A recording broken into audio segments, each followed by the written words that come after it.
Sim, estou aqui, Beatriz, estou aqui esperando. Muito bom dia. Muito bom dia a todos, todas, todes. É um enorme prazer poder estar abrindo esse webinário. Primeiramente, parabenizando muitíssimo, de todo o coração, o trabalho maravilhoso que a Plataforma Socioambiental do BPC vem fazendo, e agradecer, o trabalho todo de uma equipe feminina, feminista e feminina da Plataforma Socioambiental. Queria agradecer a presença aqui de todos e todas e todes. Dizer que é um enorme prazer também continuar essa parceria com o Instituto Clima e Sociedade. Então, agradeço aqui a presença da Cíntia, por apoio que o ICS tem nos dado, aí ao longo de muitos anos, sempre avançando, sempre acumulando cada vez mais conhecimento e produzindo material acessível, material amplamente difundido sobre questões climáticas, desde uma perspectiva do sul global, desde uma perspectiva dos territórios, desde uma perspectiva crítica, sobre as soluções baseadas no mercado, tentando trazer o debate para soluções que sejam realmente inclusivas, tanto das populações, dos territórios e dos países do sul global. Queria também saudar e agradecer muito a presença da Fabrina Furtado, minha colega da Federal Rural do Rio de Janeiro.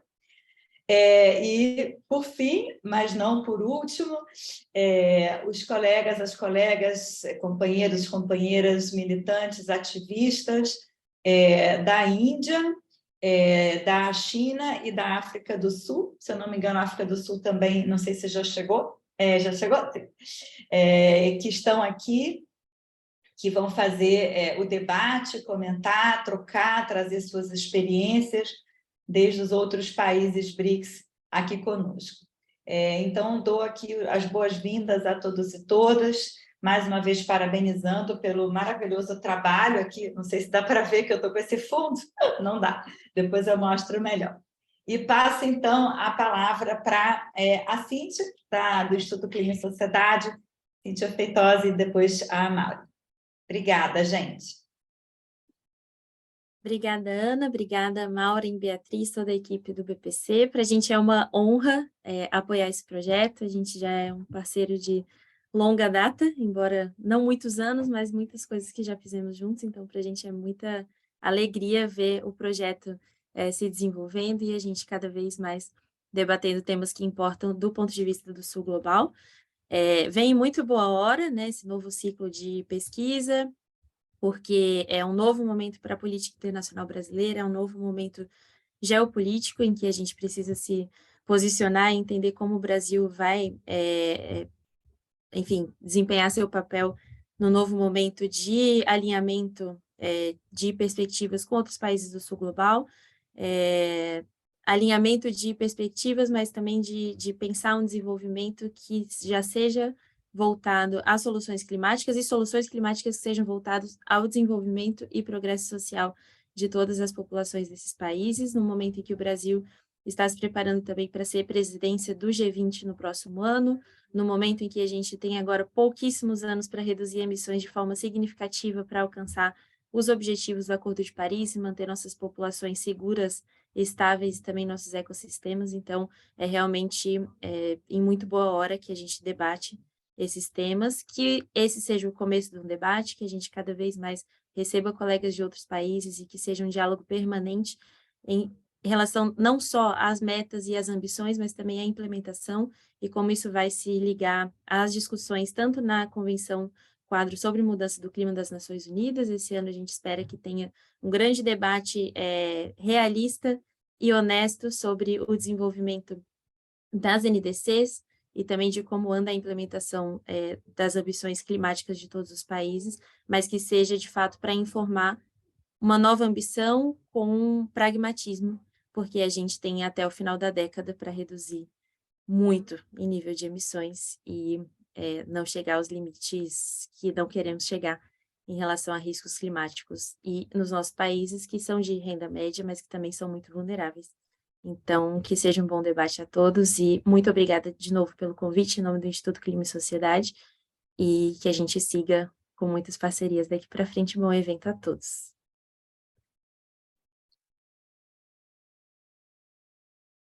Obrigada, Cíntia. Bom dia a todos e todas. Na verdade, boa tarde, boa noite, né, para quem está dos outros países. Eu sou Maureen Santos, coordenadora, junto com Bia, a Beatriz Matos, que está aqui com a gente também, da Plataforma Socioambiental. E a plataforma é um núcleo de pesquisa aqui dentro do BRICS Policy Center, que é um think tank, né, como a Ana falou, do Instituto de Relações Internacionais da PUC Rio, e a gente atua com muitas pesquisas, disseminação de informação, produção de materiais e realização de diálogos, como esse que a gente está fazendo, e debates, com foco nos países BRICS e algumas ações que não somente na área de mudança do clima, mas também essa perspectiva mais socioambiental de fundo, aproveitando aí debates temáticos, seja na questão de energia, na questão socioambiental, entre outros temas.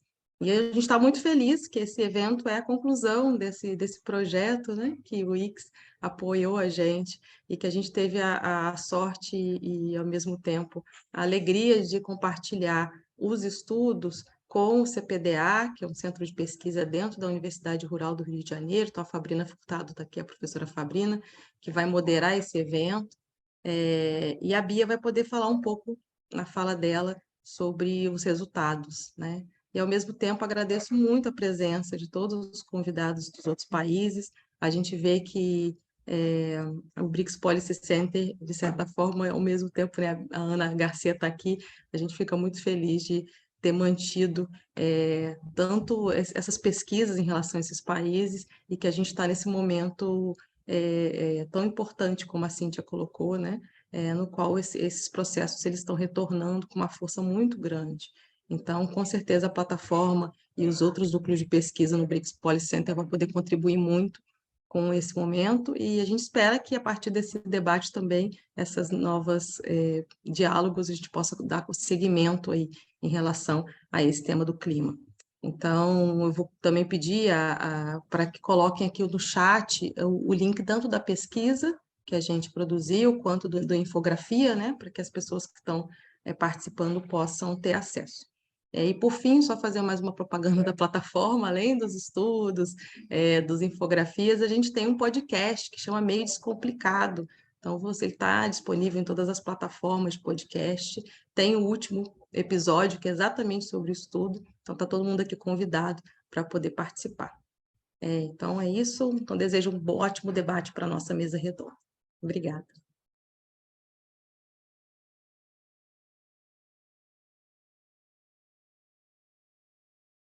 Bom dia, como algumas já falaram, né? Eu sou Fabrina Furtado, professora do Programa de Pós-Graduação em Ciências Sociais, em Desenvolvimento, Agricultura e Sociedade, CPDA, da Universidade Federal Rural do Rio de Janeiro, né? Com atuação no campo da ecologia política e, mais especificamente, né, em torno do tema de mudança climática.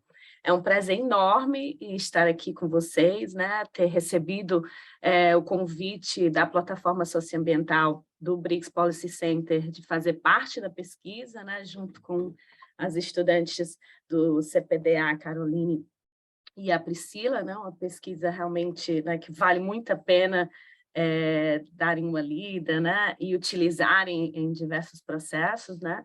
E o convite por estar aqui moderando essa mesa, né?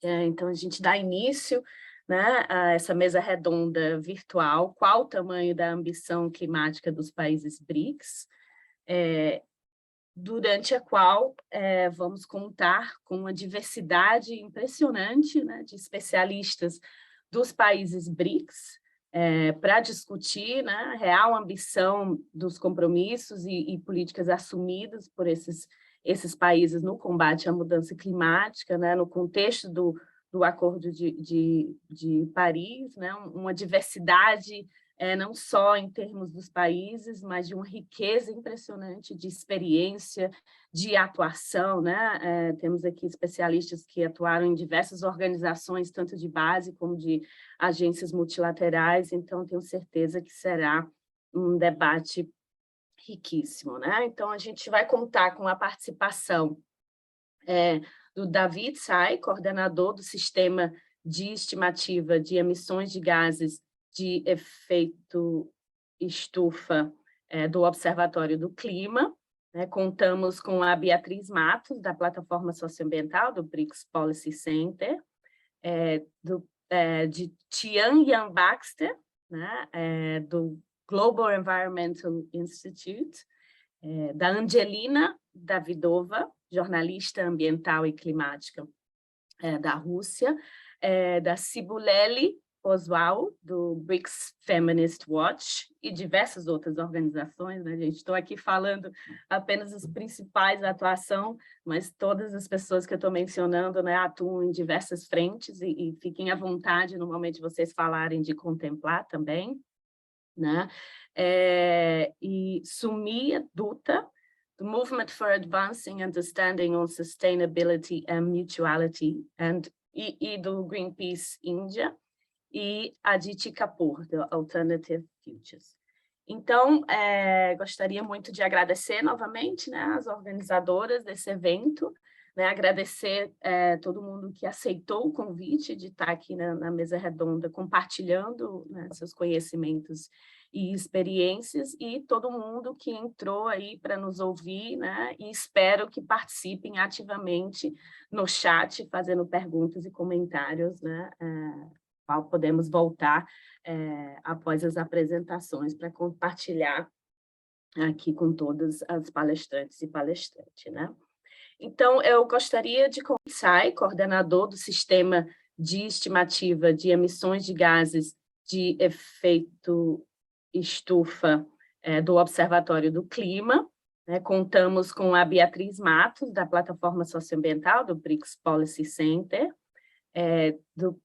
de Tian Baxter, né, do Global Environmental Institute, da Angelina Davidova, jornalista ambiental e climática da Rússia, da Cibuleli Oswald, do BRICS Feminist Watch, e diversas outras organizações, né, gente? Estou aqui falando apenas as principais atuações, mas todas as pessoas que eu estou mencionando, né, atuam em diversas frentes, e fiquem à vontade no momento de vocês falarem de contemplar também, né?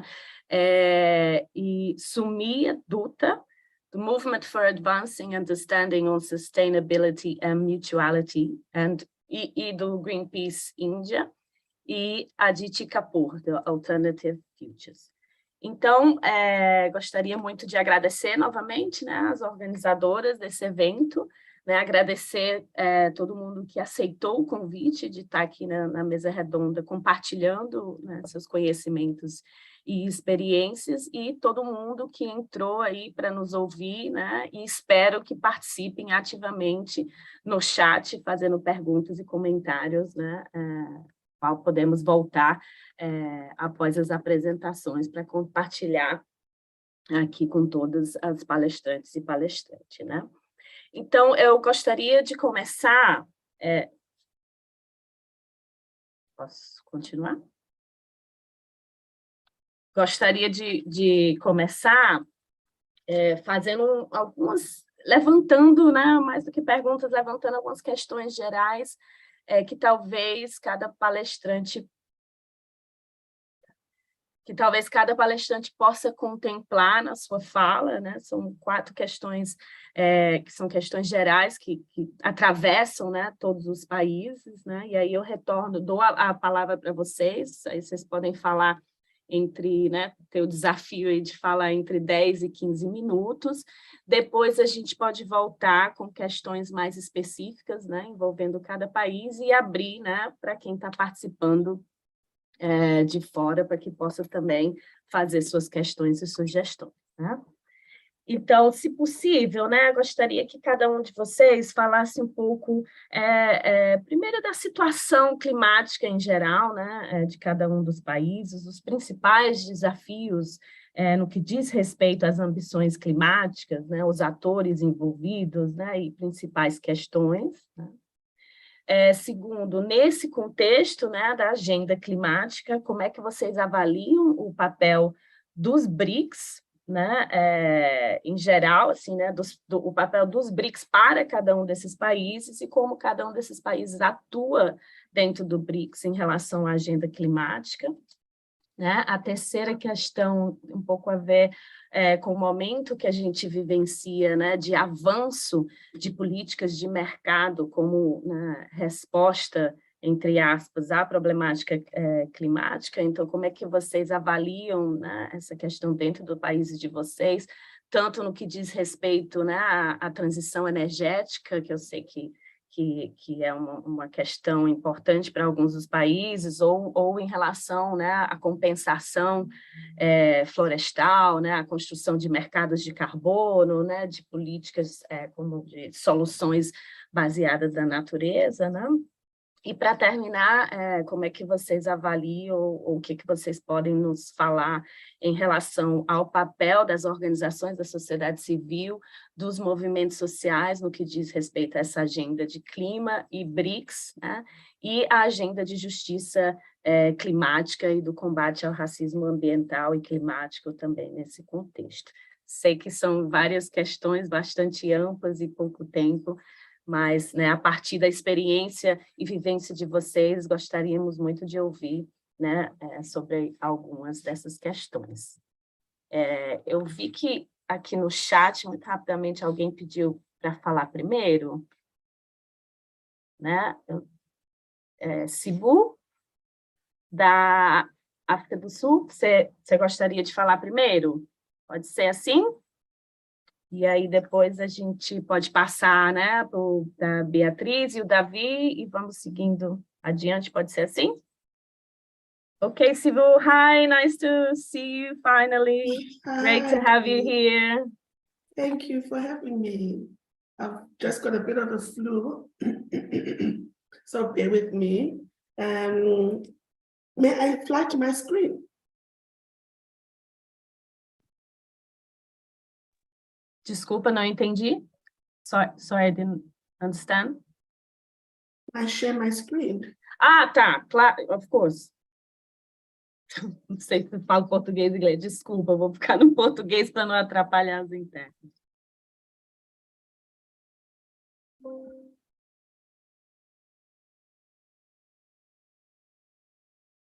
Can you see? Yes. All right, thank you so much. So my name is Sibule Leposwayo. It's such a pleasure to be here. I'm excited to contribute to the conversation around climate change and how, particularly in our interest, affects women, South African women, women in the Southern Africa Development Corporation, in the African region, and of course, women in the African diaspora. So without further ado, I've turned so maybe just to give you a bit of background on who I am a member of the BRICS Minister Watch. I am a gender specialist at an organization called the Border Rural Committee, which is a land and human rights organization in South Africa.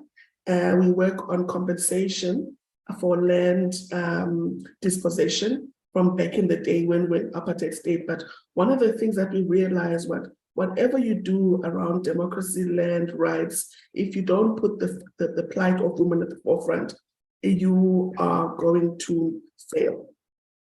Please nudge me. If I speak too fast, maybe you have some translation that side, I'm not sure.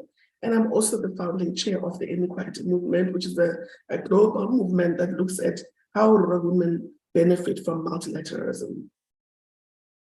So I've turned my offering today a gender perspective to South Africa's just transition towards gender-sensitive, just energy transition. And I will share a bit of our investment plan.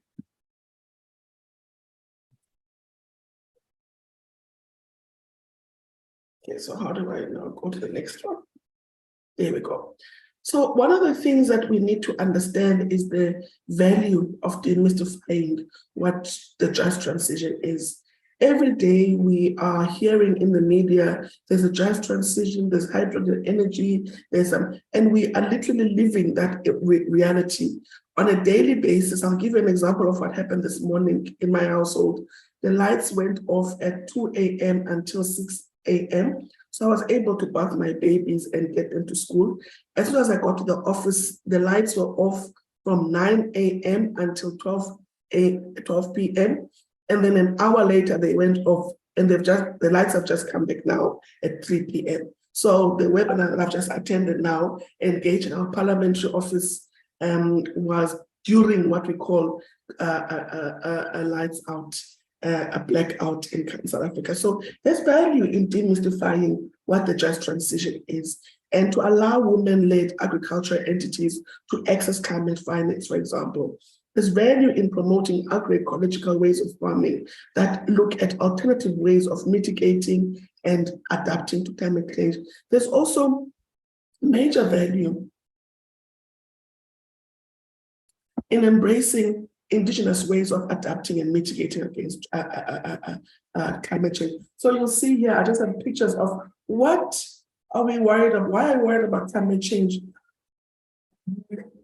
Some women are not aware that this is a worry, yet they can see nights are getting shorter, summers are getting colder, winters are getting hotter, but they've got their own ways of mitigating. So just in a short while, I'd just like to share with you that what is in our just transition framework is, we understand that the impact of climate change is already felt across the globe, manifesting in unprecedented droughts, floods, bushfires, and other extreme weather events.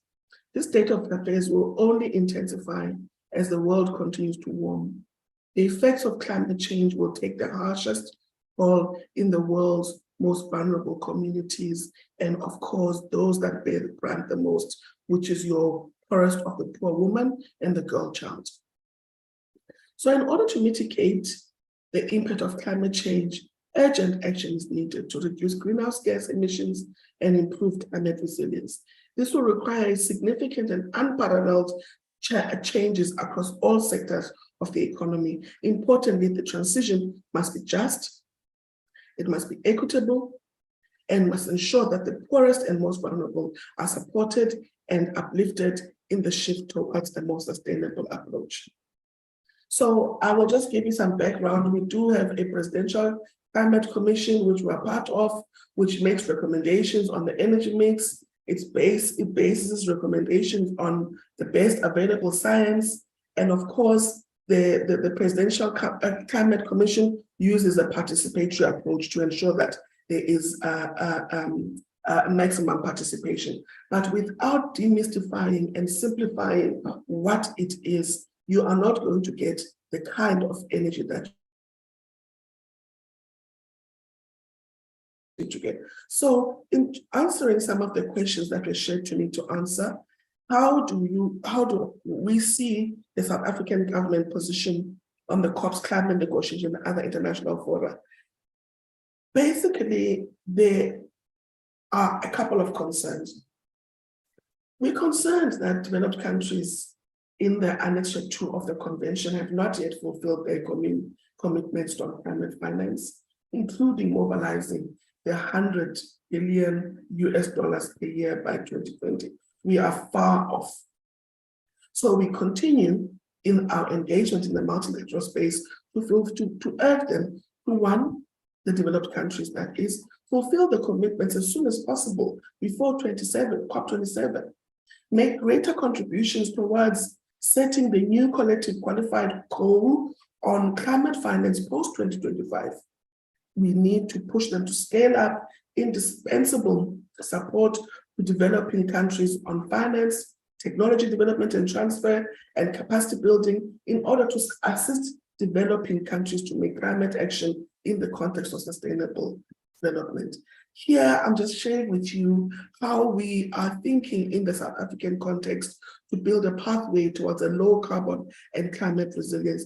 In the middle column, you'll see that we require at least 1 trillion South African rands over the next 5 years between 2023 and 2027. And this will assist in the following: electricity, new energy vehicles, and green hydrogen. And two cross-cutting areas we need skills development and our local municipalities understanding what their roles are, what their rights are, and what their responsibilities are. To answer the second question, does South African government push the BRICS-related agenda?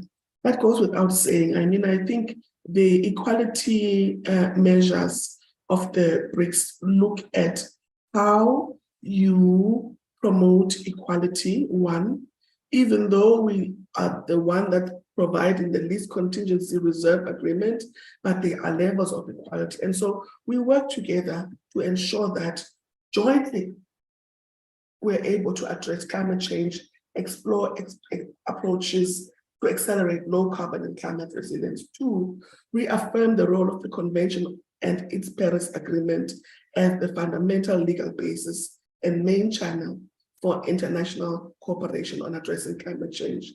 We work together with the BRICS countries to ensure that there is adherence to the principles of the Convention and its Paris Agreement. Fourth, we attach great importance to address climate change and highlight that BRICS countries have played an active and leading role in the multilateral processes. Setting a national determination contribution reflects our highest ambition to ensure, and these commitments were made in May in China last year at a very high level meeting that was attended by President Xi. So you can see the level of commitment, the level of equality, the level of consensus as to how to move forward, not necessarily against the developing world, but to propel the developing world to bring to the South what's rightfully supposed to be. So specific for South Africa, we're making progress on our climate goal, and we've established the Presidential Climate Commission. We've adopted a national adaptation strategy, implemented an enhanced mitigation system with robust monitoring and evaluation, and we've developed a very long-term low emissions development strategy. And South Africa has updated a significantly more ambitious NDC, submitted ahead of COP26, brings forward the peaking of its emissions by a decade, and contains detailed information on adaptation, which serves the country's first adaptation communications, as well as supporting what's required of the international community. And if you need all this information, it's readily available, can be shared with you. And of course, in line with the letter and spirit of the Paris Agreement, the lower end of South Africa's 2030 updated target emission range is consistent with a 1.5 degree pathway, while the upper end of the range is consistent with the 2 degree pathway. When South Africa gets in this range will depend on the international support it receives. We are constantly seeking to mobilize resource externally, internally through our tech systems to ensure that we're able to meet our commitments. South Africa is further developing detailed plans to enable a just transition, which is where we get to a low carbon economy, climate resilient society.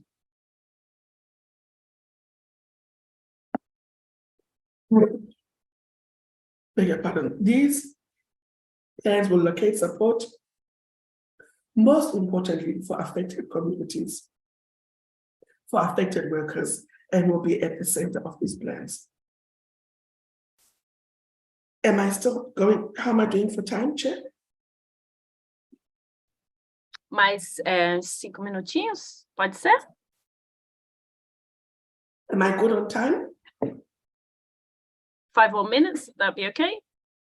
Perfect, more than enough.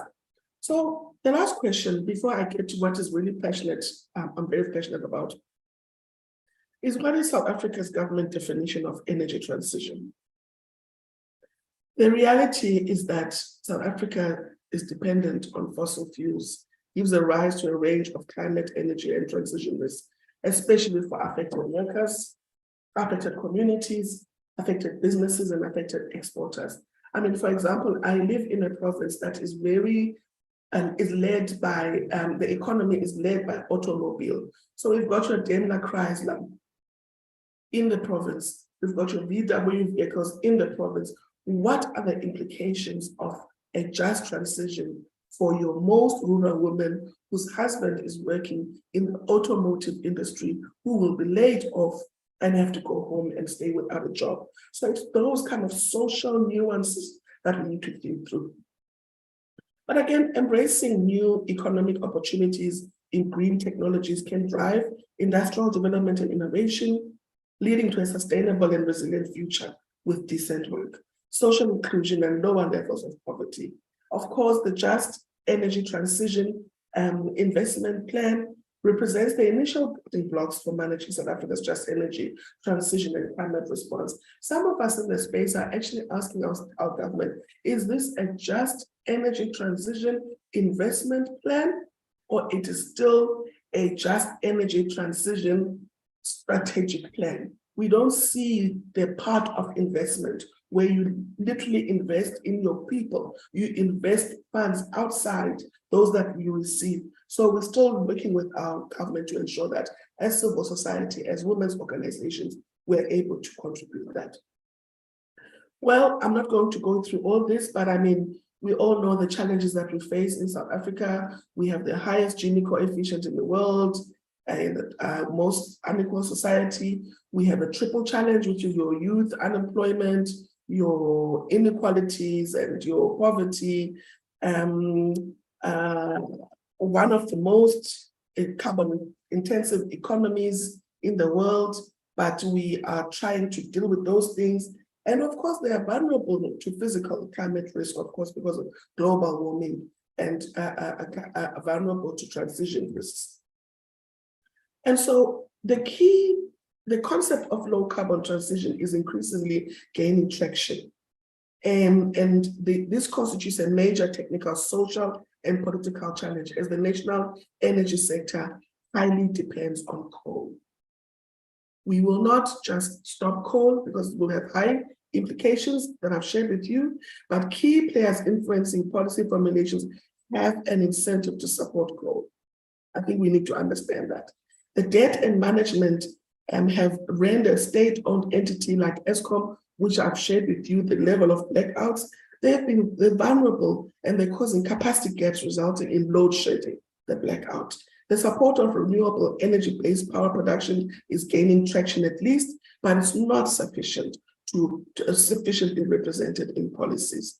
And so what then the just transition means for us is that through the just transition, we will be able to protect vulnerable workers and to build energy, expand energy access, promote industrial, ensure that their drives develop sustainable livelihoods and enable local economic development, and hopefully spur up inclusive economic development. And this is clearly aligned with our just transition and with our national development plan. The forward trajectory, just in a minute, I won't get through all this, but the strategy from 2022 to 2050 is decarbonization.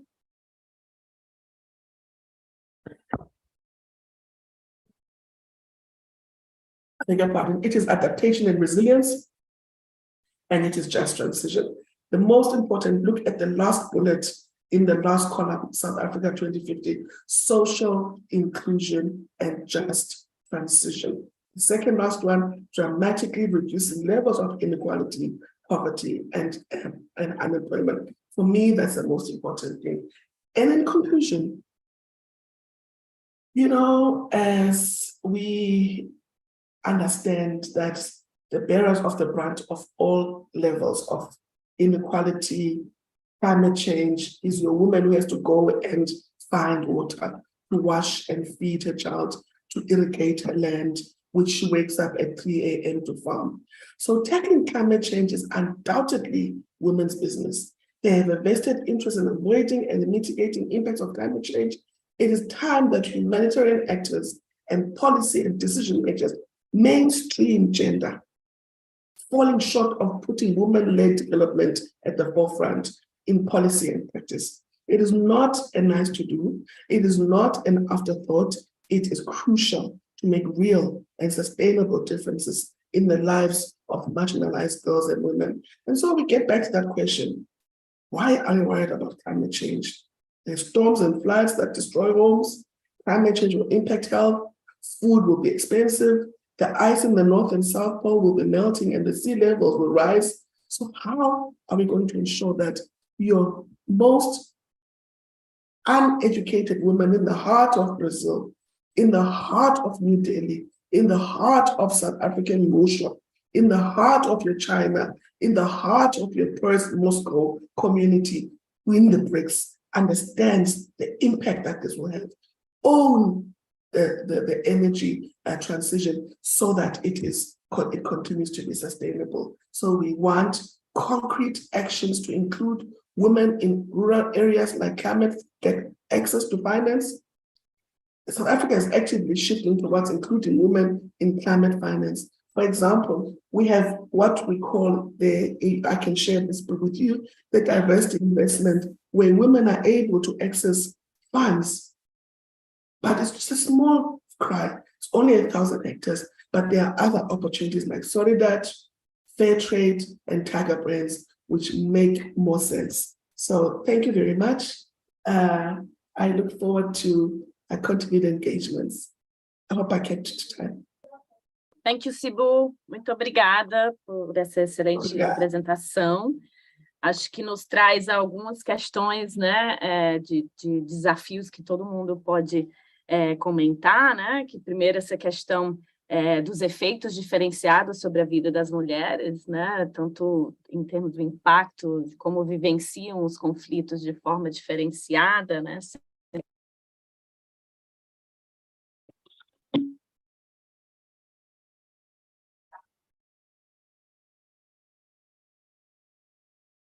Sabrina, acho que você ficou muda.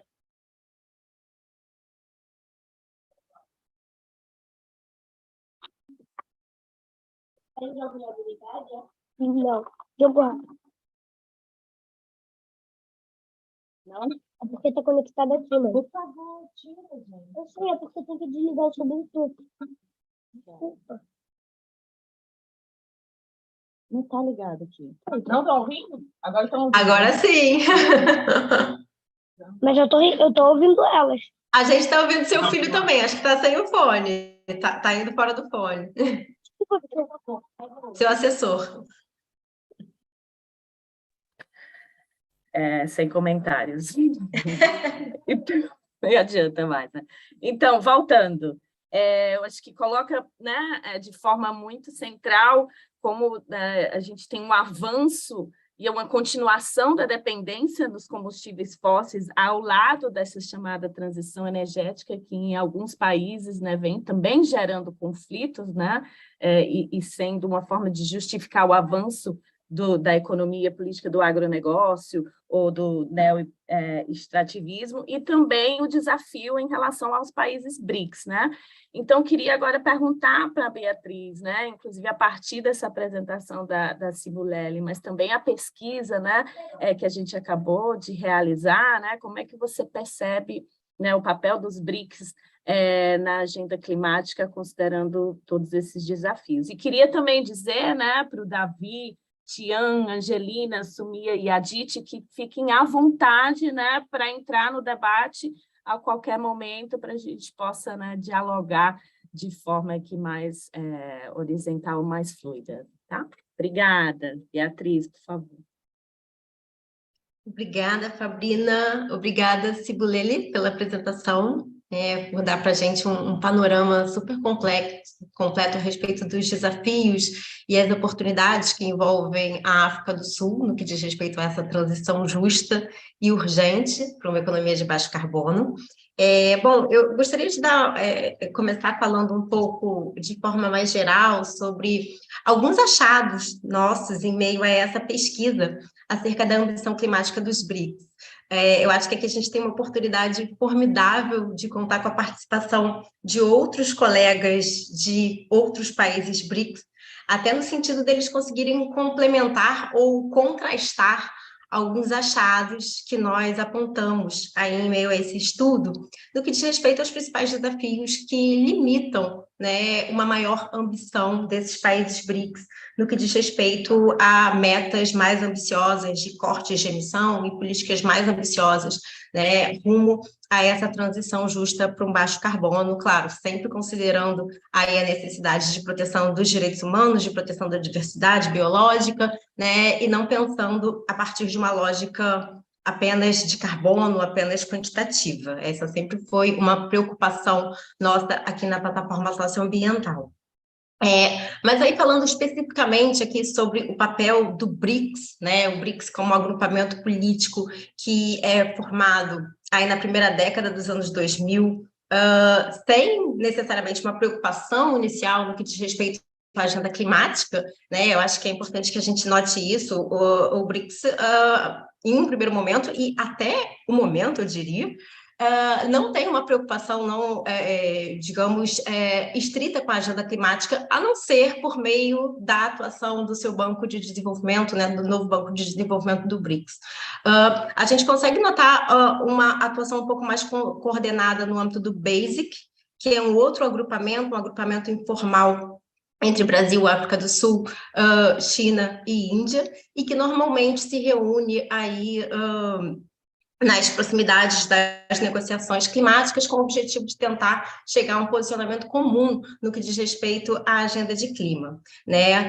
E, nesse sentido, a gente costuma notar, em meio a essas declarações conjuntas do BASIC, e também quando a gente vai olhar, né, para as declarações conjuntas dos países BRICS, nas cúpulas dos BRICS, alguns pontos que tendem a ser posicionamentos históricos dos países do Sul Global, ou seja, dos países em desenvolvimento, em meio à agenda negociadora de clima, né? De clima especificamente a partir de 1992, mas são pontos que vêm sendo construídos historicamente desde aí do primeiro momento em que a gente passa a ter essas reuniões multilaterais que vão falar de forma mais abrangente sobre o meio ambiente, né? Então, eu diria que, apesar de ser um agrupamento muito heterogêneo, do ponto de vista dos países que o compõem, né, há aqui alguns pontos que vêm sendo defendidos com veemência por esses países, em especial os países BASIC, né? E aí eu me refiro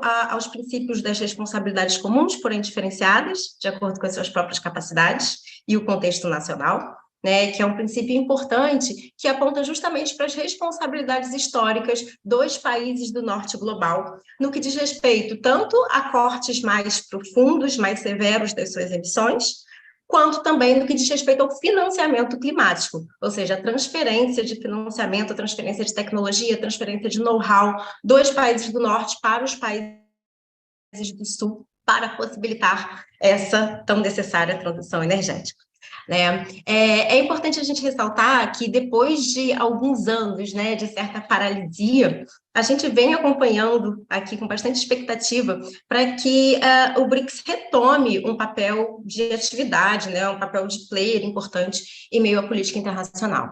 Então, a gente, nos últimos meses, né, a gente vem recebendo sinalizações nesse sentido. A gente teve aí agora a visita da delegação brasileira à China, que acabou originando uma série de compromissos, uma série de acordos de cooperação, e aí, entre eles, uma declaração conjunta entre Brasil e China sobre mudanças climáticas, né? E que vai justamente reforçar esses pontos das responsabilidades históricas, do direito ao desenvolvimento dos países do Sul, a preocupação com a escassez de financiamento climático, que é visto como uma condição extremamente importante, como um pré-requisito, né? Aquela meta de financiamento estabelecida lá em 2009, de 100 bilhões de dólares anuais dos países do norte para os países do sul, para garantir realmente essa transição e, inclusive, para garantir que esses países consigam, né, alcançar as suas metas de redução de emissão. Eu tenho aqui também, no nosso estudo, a gente fez uma análise específica sobre cada um desses países BRICS, a gente tentou apontar desafios específicos no contexto de cada um desses países, mas eu vou deixar essas reflexões um pouco mais para frente e vou passar a palavra para os meus colegas. Acredito que o David consiga também dar uma contextualização mais técnica e específica sobre os desafios, talvez, que se colocam aí à frente de uma maior ambição climática do Brasil. Obrigada. Obrigada, Beatriz. Eu queria, antes de passar para o Davi, se possível, pedir para a Tian reagir um pouco a sua fala em relação a essa cooperação do Brasil e da China, né? Depois a gente volta, né, para o Brasil, se vocês acharem que tem sentido, né, considerando essa sua última fala, e de ver, né, se você pode reagir a essa fala da Beatriz sobre essa visita, sobre esse acordo, e se você acha que a China pode assumir um papel de liderança no BRICS com a agenda climática. Ela está aí ou... Tá aí. Yes, maravilha. yes, Obrigada. thank you. Yes, thank you for having me. And yeah, I received two very interesting questions about China and the BRICS group. And one of the questions is the leading position potential of China in the groups, in the BRICS groups. So my first question is, in your opinion, can China assume a leadership position among the BRICS countries with regard to the climate agenda? And which national actors have been involved in the environmental and climate agenda in China? Are there conflicting positions among these actors? So I'm going to firstly answer to this question. So in my opinion, my argument is that China is of the ability to lead certain aspects of the BRICS alliance. And firstly, I think the moral and ethical dimensions of China do match the BRICS principles and norms. China wants to be a responsible power, and BRICS hold the norm of leave no one behind and a common future. So from the ideological and normative perspective, China can fit in the leadership position. It echoes and can help establish the unique and self-categorized identity for this group. And in addition to the norms and the rhetoric, China is increasingly involved in international affairs. Its regional and global initiatives, such as the Belt and Road initiatives and the global development initiatives, as well as its capacity of mobilizing national and regional resources to promote sustainable development, are compatible with the way that how the BRICS addresses problems, such as financing constraints faced by the countries in need, institutionalizing the new development bank to mobilize resources and to shrink the global gap of infrastructure building. So China and BRICS can work together and can together creating the emerging and new world order. And talking about specific technical areas that developing and emerging economies, especially the BRICS countries, are interested in, for example, sustainable energy, afforestation, and emissions trading, China is already quite developed and well positioned to take the first mover advantage and to help the development of those areas in other BRICS countries. But whoever it is, I believe that BRICS alliance is promising, and to develop a quality relationship, it's very important to prioritize this no one size fits all. And I do believe that no one really feels superior and no one is a revisionist. And most of us are geographically widely distributed. So although there may be limited geostrategic support given to each other, there is also less competition and tension between us. And talking about the national actors involved in the environmental and climate agenda, so if you look at the climate governance in a horizontal way in China, and the responsibility to deal with the national climate-induced problems in China is equally distributed. And this was started from 2007 when the National Program on Climate Change was delivered by the NDRC. And in this program, it highlights the objective of enabling diversified departments at the ministerial level to co-organize a national leading committee on climate change. And this is the institutionalized working group and the co-design climate regulation, with the Prime Minister of China being appointed as a team leader. And there was 31 ministerial level political leaders from different governmental and state-owned agencies So this shows that China needs top politicians to pay collective efforts to address climate-reduced issues. And if you look at the climate change governance in a vertical way, and there are about 3 hierarchical layers, and they're in tandem with each other, and they're together shaping the policy-making process. And the bottom layer would be the NCSC, the Energy Research Institute, and other public institutions. And the middle layer would be the NDRC and the National Leading Committee on Climate Change. And the top layer would be the State Council and the National People's Congress, mainly. And there is a degree of conflicting interest, I think, but the architecture for climate governance is generally clear. So for example, low carbon traveling and electric driving are the responsibility of the Ministry of Transport. Low carbon building is a job of the Ministry of Housing and Urban Rural Development. The Ministry of the Ecology and Environment is for the emissions reduction. Renewable energy is a priority for the National Energy Administration. So China is treating climate change as a multidisciplinary problem. And there are several self-governed administrations who show their different attacks for the purpose of mitigation and adaptation. And now as I'm working in a Chinese NGO, and as NGO, we have to discover and investigate some new environmental problems to address. For example, what I'm doing now is about addressing habitat conversion happening overseas, but associated with the soft commodities that China imported. So this is a quite complicated and a challenging case. So it's about trade and investment, and that is with the Ministry of Commerce. And it's about soft commodities, and that's with the Ministry of Agriculture. And habitat conversion is a job of the Ministry of Ecology and the Environment. And overseas issues are related with, are taken care of by the Ministry of Foreign Affairs.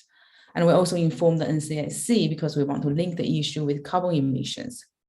So it's slightly challenging as they need cooperation.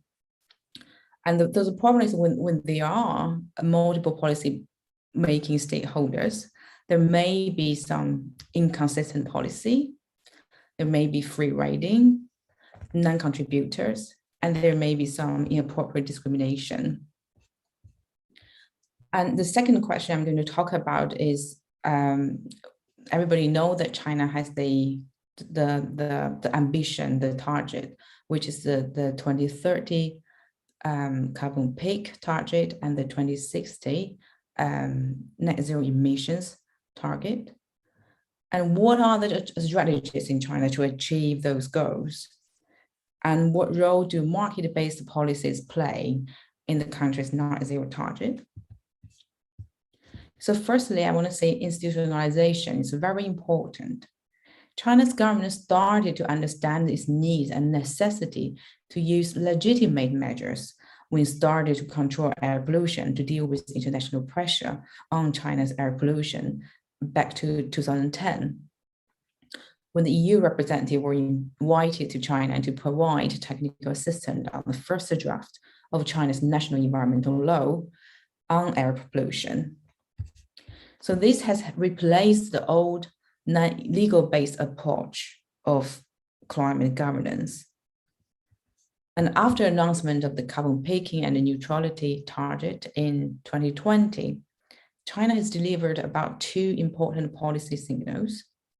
And one was in March 2021, and there was a 1+N policy framework published by the State Council.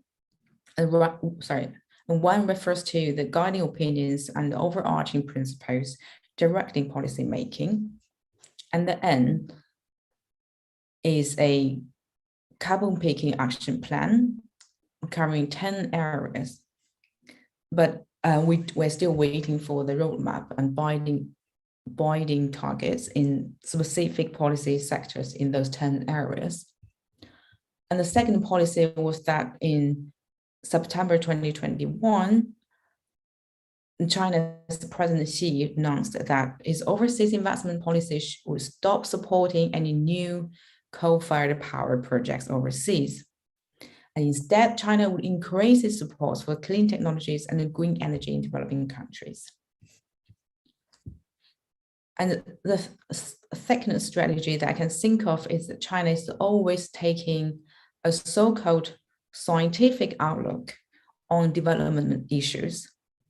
And this was firstly appeared in its policy in 2004.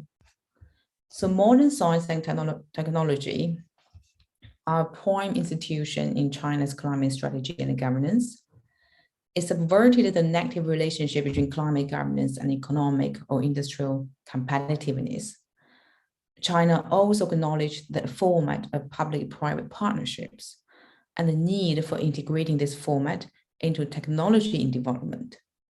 So China creates a comfortable and friendly working environment that facilitates a cooperative and also competitive relationship between technology firms.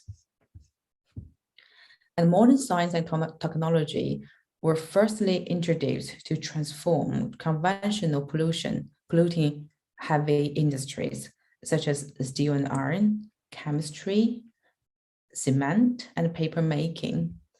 And this was to address energy waste, to improve energy efficiency and energy saving. In 2016, these sectors adopted the intelligent science and technology and information engineering for energy management.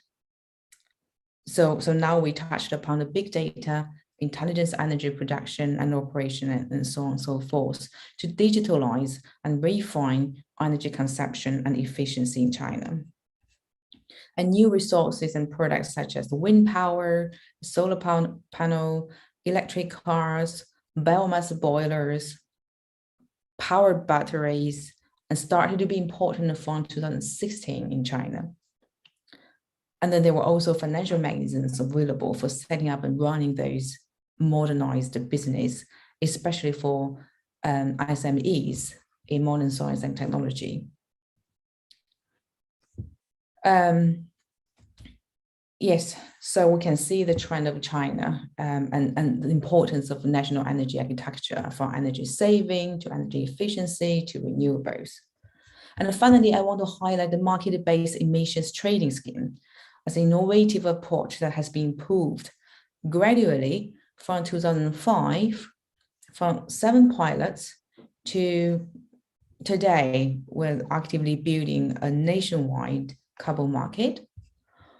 And because of this, many heavy pollution industries have to internalize their negative externalities in a smart way through embracing emissions allowance and the commercial value of carbon.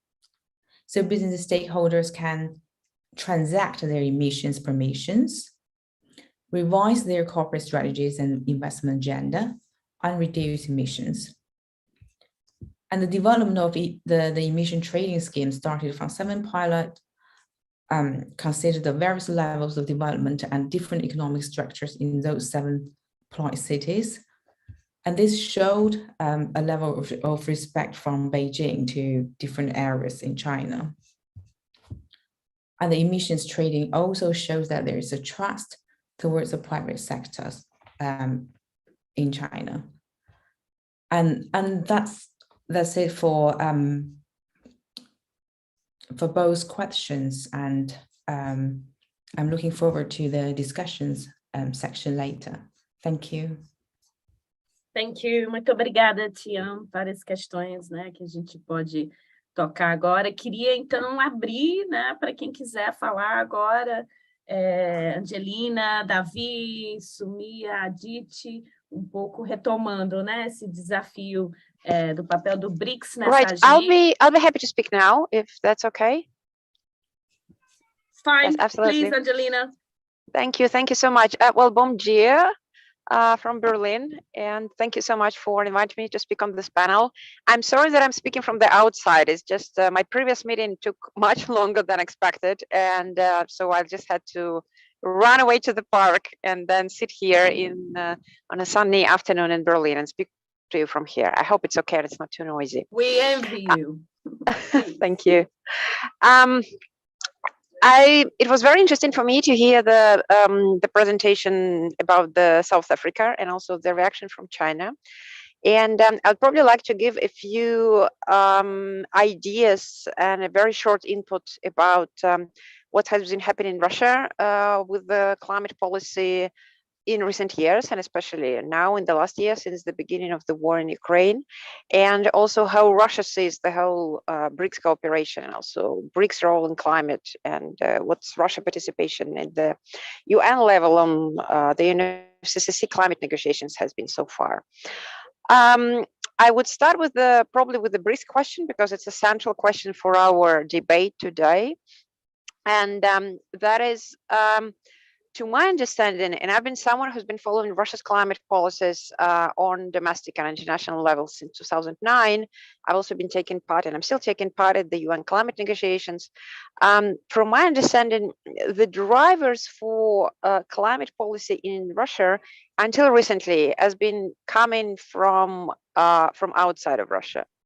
So in many ways, one of the biggest drivers was the plans of the European Union as part of the new Green Deal package to introduce the so-called CBAM, Carbon Border Adjustment Mechanism.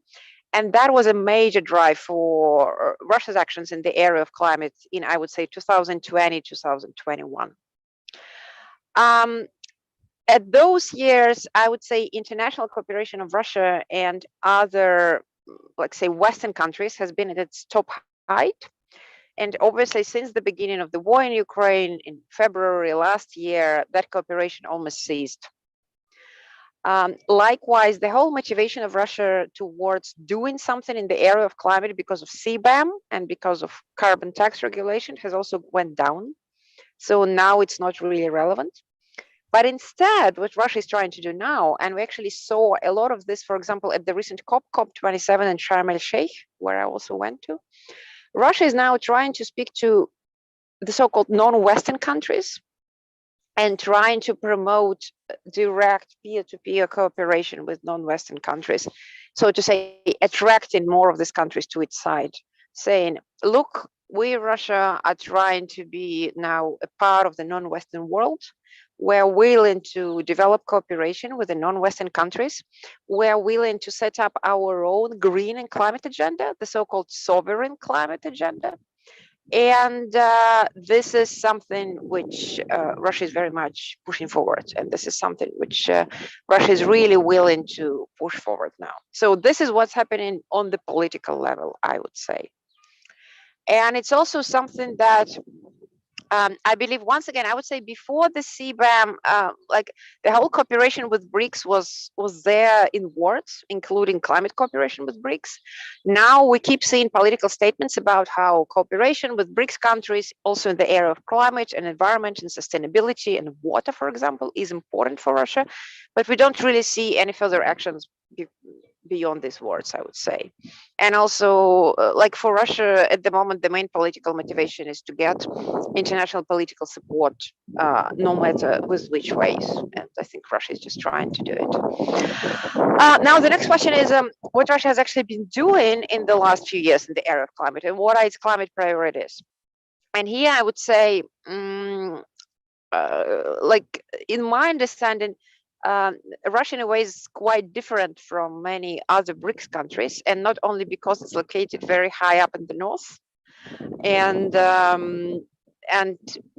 not only because it has declining population, which is also an interesting fact, not many are aware of this, and a completely different economic structure. And Russia is also a large producer, one of the world's largest producers of oil, natural gas, and coal, and many other minerals.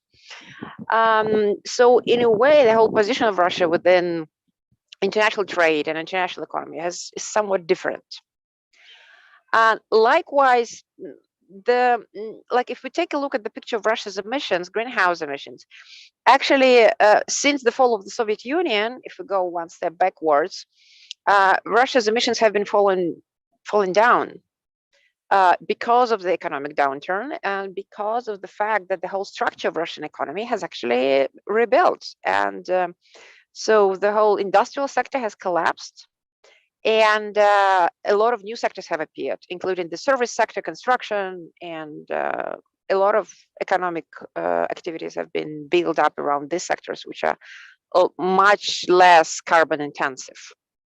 So in a way, Russia's, well, we would say before the beginning of the war, the structure of Russia's economy was mainly about extracting a lot of resources, not only oil, gas, and coal, but also metals, also like producing fertilizers, which I think is, for example, Russian fertilizers are very important also from Brazil, right? The country which is hosting this event.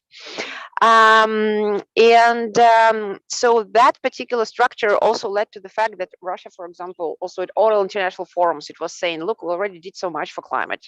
Like our emissions are going down. Well, in fact, since around 2012, they've been slightly growing, but they're still much below 1990.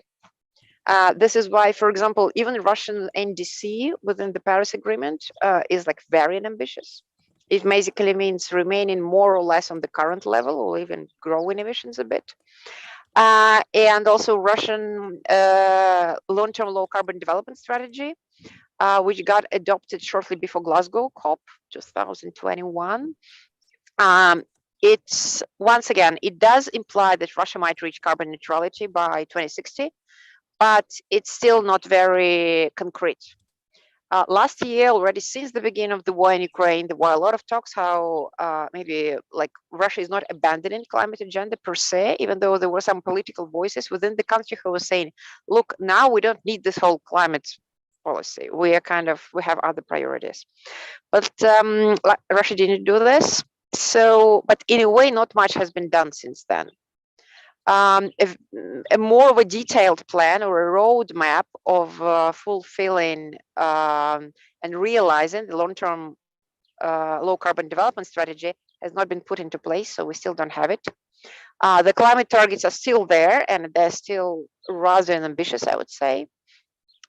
So Russia, like internationally, is saying, look, we did so much for climate, and we also have so many forests, which play such a huge role in climate mitigation and CO2 sequestration. So we're already doing a lot, which, however, doesn't mean that real action is being done. If we look at more specifically at Russia's climate actions and what the priorities are, I would say the priorities are the following. First of all, Russia considers natural gas to be a low carbon fuel and a low carbon solution. And a lot of efforts, for example, within the country is being put into replacing coal with natural gas. And this is already called a part of the climate policy.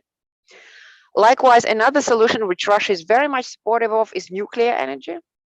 And Russia is willing to further develop nuclear energy within the country, but also sell the technologies to other countries, including countries of the global south.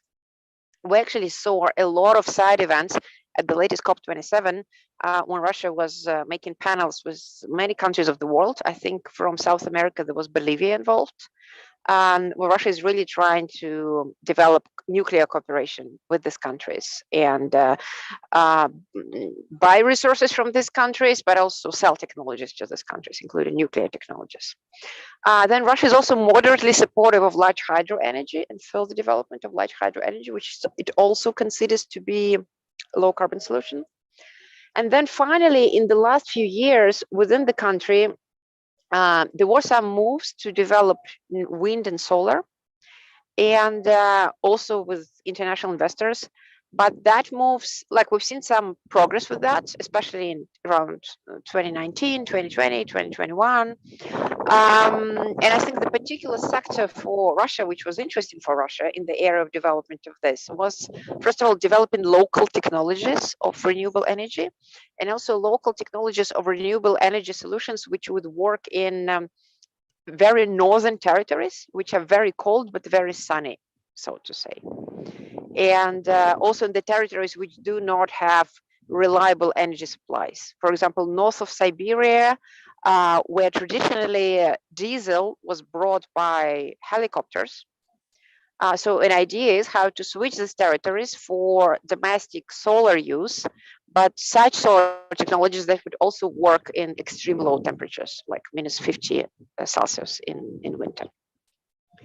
However, since the beginning of the war, because so many investors and companies have left Russia, including Fortum, including Vestas, which were large providers of technology and also co-investors in many renewable energy products and programs, a lot of these renewable energy programs have slowed down. So we'll have to see how the whole sector is developing. Now, another two important, or even three important points, and I'll try to be short on this, important for Russia's climate policy are hydrogen. Russia has been putting a lot of interest into developing hydrogen. And if before the beginning of the war, it was mainly the blue hydrogen, so hydrogen produced from natural gas, and or hydrogen produced from natural gas with CCS, carbon capture and storage. Since the beginning of the war, I think Russia is mainly looking into producing of pink or yellow hydrogen, which is hydrogen produced from nuclear energy and potentially selling it to other countries. So this is where the thinking is now. Now, another last two important topics for Russia in the area of climate are energy efficiency, because overall Russia's energy consumption has been very ineffective, and a lot of energy has been lost during production, during consumption, during transportation. So the whole idea of energy efficiency, building modernization, all of this within the country was very big topic. Now, since the beginning of the war, it's also less of a topic, and there's far less money going into this area. And finally, forests, right? So we speak now. The host of this event is Brazil, which also has a lot of forests, but Russian forests are different from the rainforest. Russia has a lot of the so-called boreal forests, which are different in structure and age, and which, however, also suffer under the consequences of climate change. Wildfires now begin as early as now in some parts of the country and end in late October. Likewise, illegal loggings and overall unsustainable management of the forests.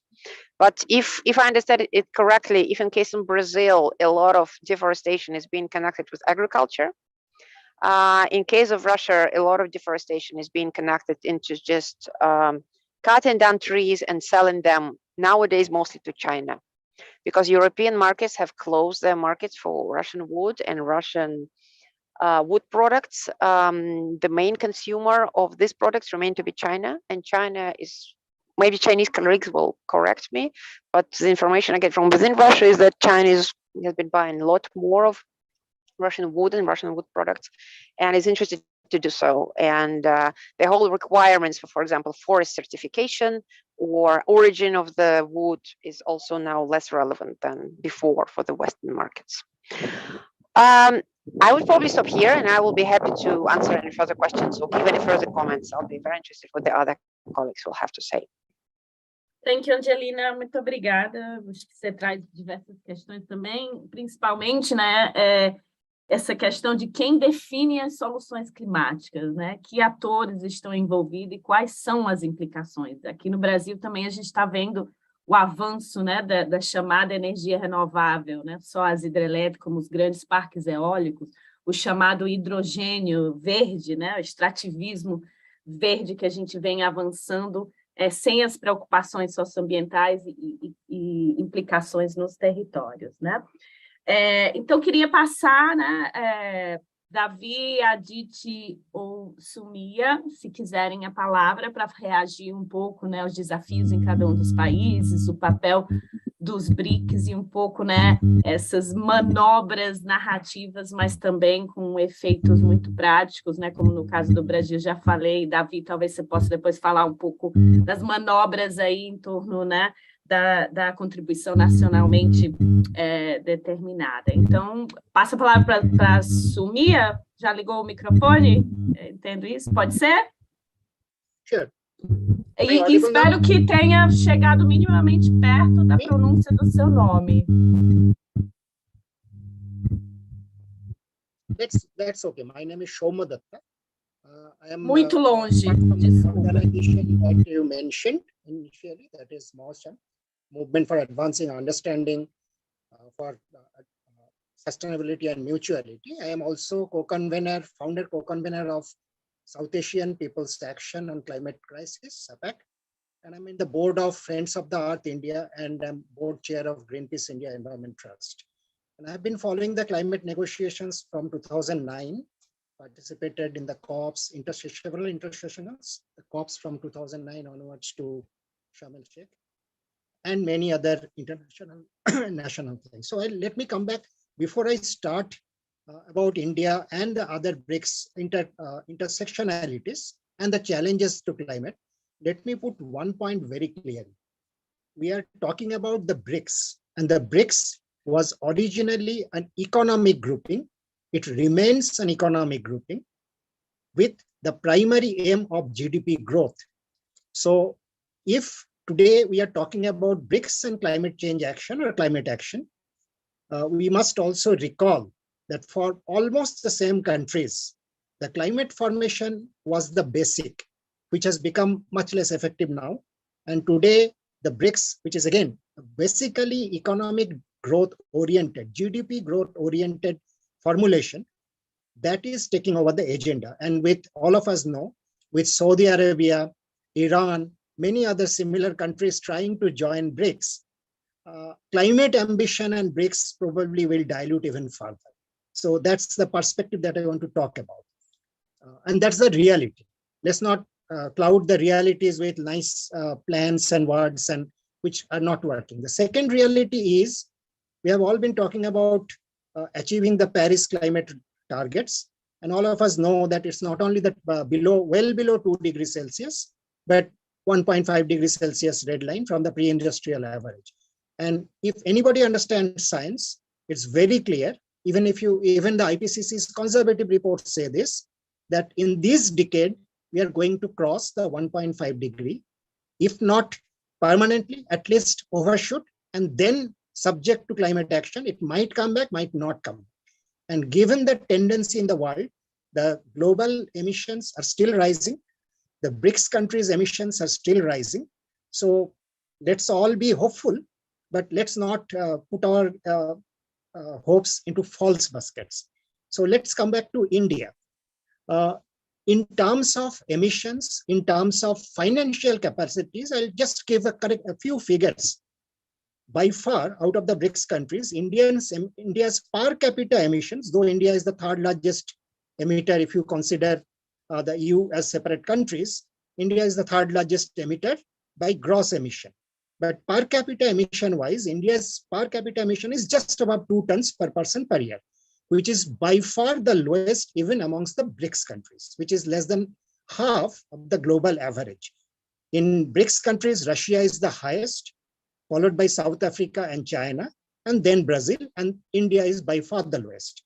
Russia is 10 tons plus, China is around 6 to 7 to 8 tons, and India is 2 tons. So that way, one is per capita emission wise, every average Indian emits very low, but that is not enough justification for not doing anything. The second thing is in terms of capacity, India's, unfortunately, this is not a thing to glorify. Unfortunately, India's per capita income today is roughly 1/5, just little more than 1/5 of what is China's. And that's around 21, this is a nominal term, around $2,200 per person per year. So any action, capacities of action by the government also depends on what is your economic capacity. But irrespective of that, if we take a, not even bird's eye view, even a satellite's eye view, the overall, that is a macro view from high above, India's action seems to be reasonable enough because except China, which has gone way ahead in terms of renewable energy installment, India's not only amongst BRICS countries, among all the countries in the world, India has done very well. I think the 5th largest, it was 4th largest, and now 5th or 4th largest installed capacity of renewable energy, which has reached 160 gigawatt this year now. So, and it's going fairly fast. I'll come to the micro issues a little bit later. What about the justice issues, the climate justice issues, not only the transition and what is the transition and whether it is a just transition which has started. That's the more important debate. But given that India is doing in a macro scale, reasonably enough, given its very low per capita emission, given its very low per capita incomes, which gives the government some leeway to act, India has done on those terms fairly well. in terms of the policy and policy structure, the institutional structure, early in 2008, India came out with a National Action Plan on Climate Change, under which 7 national missions were launched. And then 3 years later, from 3 years later, 2012 onward, every state, we have 30 provinces, so we call them states. So every provincial or state government has come out with their state level action plan on climate change. And under that, even the districts, many of the districts have come out with their various plans, heat action plan, flood action plan, which are part of adaptation and resilience plans. So on the front of putting an infrastructure or a plan to act on climate, it has gone in to a reasonable extent. But the problem is, all of the countries that I now heard from different people, they are talking about what has been happening, what has been investment plan, what has the action taken place. The problem is, in none of these countries, forget about Russia, which is not doing anything on that. Its emissions are, basically the priorities are very different, but most countries. Every country is keeping a pathway, is not for transition, but for additional renewable energy addition. If we go by transition's definition, none of the countries are going for a transition, an energy transition. It's a question of all of the above. We'll have renewable energy, we'll have solar photovoltaic, we will have wind, we'll have geothermal, but we'll also have coal, we'll also have oil, we'll also have gas. So basically, each country, not only each basic country, living apart a few European Union countries, and they have a far longer history of emission. So their cumulative emissions are far higher. It's not only current emission, the cumulative emissions are what counts more. So every country, living apart again, a few countries are going on an increasing path with additions of renewable energy. So that's not a transition. Let's understand what transitions are. That's an all of the above. There are economic factors which are now acting against this. Like in India, from 2016 onwards, a new solar photovoltaic power plant gives electricity at less cost than a new coal-fired power plant. So there is an economic logic to shift away, to stop building more coal power plant, to stop building more coal mines. In spite of that, in the name of energy security, the government is pushing for more coal mines. It's not in a massive scale like China. China's scale is great. China's coal mines are great. China's solar plants are great. So China, whatever decides, it goes on like a express train or a jet plane. But apart from China, India's coal mine production is amongst BRICS the second largest. The coal consumption is also second largest. So in spite of economic disincentive for coal, which should have helped a transition, a real transition, the government is acting on the other side. It's pushing for more coal, it's pushing for more oil, and this Russia-Ukraine war has helped. As all of us know, the public the news is available in public domain, the data is available. China, India, they are lapping up more and more Russian oil. So obviously, going for oil is not a climate action. People will laugh if we call that, if we keep on increasing our oil consumption and gas consumption, I call it climate action. That's a laughable thing, because a lot of studies have shown gas is not a transition fuel, including the fugitive emission, the leakages right from production to use. Natural gas is almost equal emission to best managed coal. So there are a lot of studies on that. So real transition is really not happening. And with the perspective that we don't have enough time for our very slow evolutionary measures, nothing of revolutionary standards is happening. We are all moving on a very slow evolutionary path. That would have been fine if it was a normal time. But as all of us know, in the next 8 years or 9 years or 10 years at most, what we do and don't do, actually what we are not doing, will determine what we will be able to do in the decades after that. So the other point here, and that applies to all BRIC countries, like most of the developed countries and many other countries said, okay, net zero by 2050. Again, not zero, net zero. There's a big fallacy in that, very big fallacy in that. Net zero, nobody has been able to show that this is the method by which even 20% of our emission can be sequestered. I have done calculations on this for multiple countries. So that's not a feasible situation, but we are saying 2050, 2060, for India 2070, as if the climate systems will wait for us to bring down our emissions till 2050, 2060, 2070. And the climate systems will have to wait for our actions or non-actions. So that's another big fallacy. So we are not doing enough to really understand what the challenge is and to tackle that challenge. We are doing evolutionary things. We are doing more solar, more wind. China is doing the largest amount of solar, wind, etc. No doubt about that. So basically, we are still on, and even the like my Chinese friend Tian has mentioned, Belt and Road. Every infrastructure of this nature, like India is also doing the same thing. Big infrastructures. Every infrastructure of this nature displaces natural places, increases the emissions, and there are many studies in this. Let's not fudge around with, say, economic development will automatically lead to climate action. That kind of fallacy, we are no longer really in that kind of situation. So basically, we are all trying to do our GDP growth-oriented development with a little bit of climate action. Now, let me come to what is happening on the climate justice front. And I'll talk about India more because I'm familiar, and for the last 25, 60, I've been working with a lot of grassroots movements. I was also with NGOs and some of the government groups and all, etc. See, as I said, amongst BRICS countries and amongst the countries in the world, India has done very well in terms of installing new renewable energies, particularly solar, wind, because big hydro was an old form. So the new renewable energies, India has done fairly well. As I said, including hydro, it's 160 gigawatt plus now, which is the 5th position in the world. But what is happening as a result, there are very large number of communities at the ground who are the most vulnerable, who were and are still vulnerable to climate change impacts, are getting displaced again. The areas that we are selecting and the method of establishing those mega scale, large scale solar power plants, they are displacing large numbers of pastoral communities, large number of small farmers.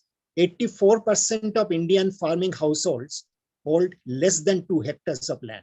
So these are called small and marginal farmers. 84% out of 140 million households, farming households. India has 1.41 billion people now. So out of those who are getting impacted by these new renewable energy projects, it's mostly the pastoralist communities, the farming communities, the fishing communities.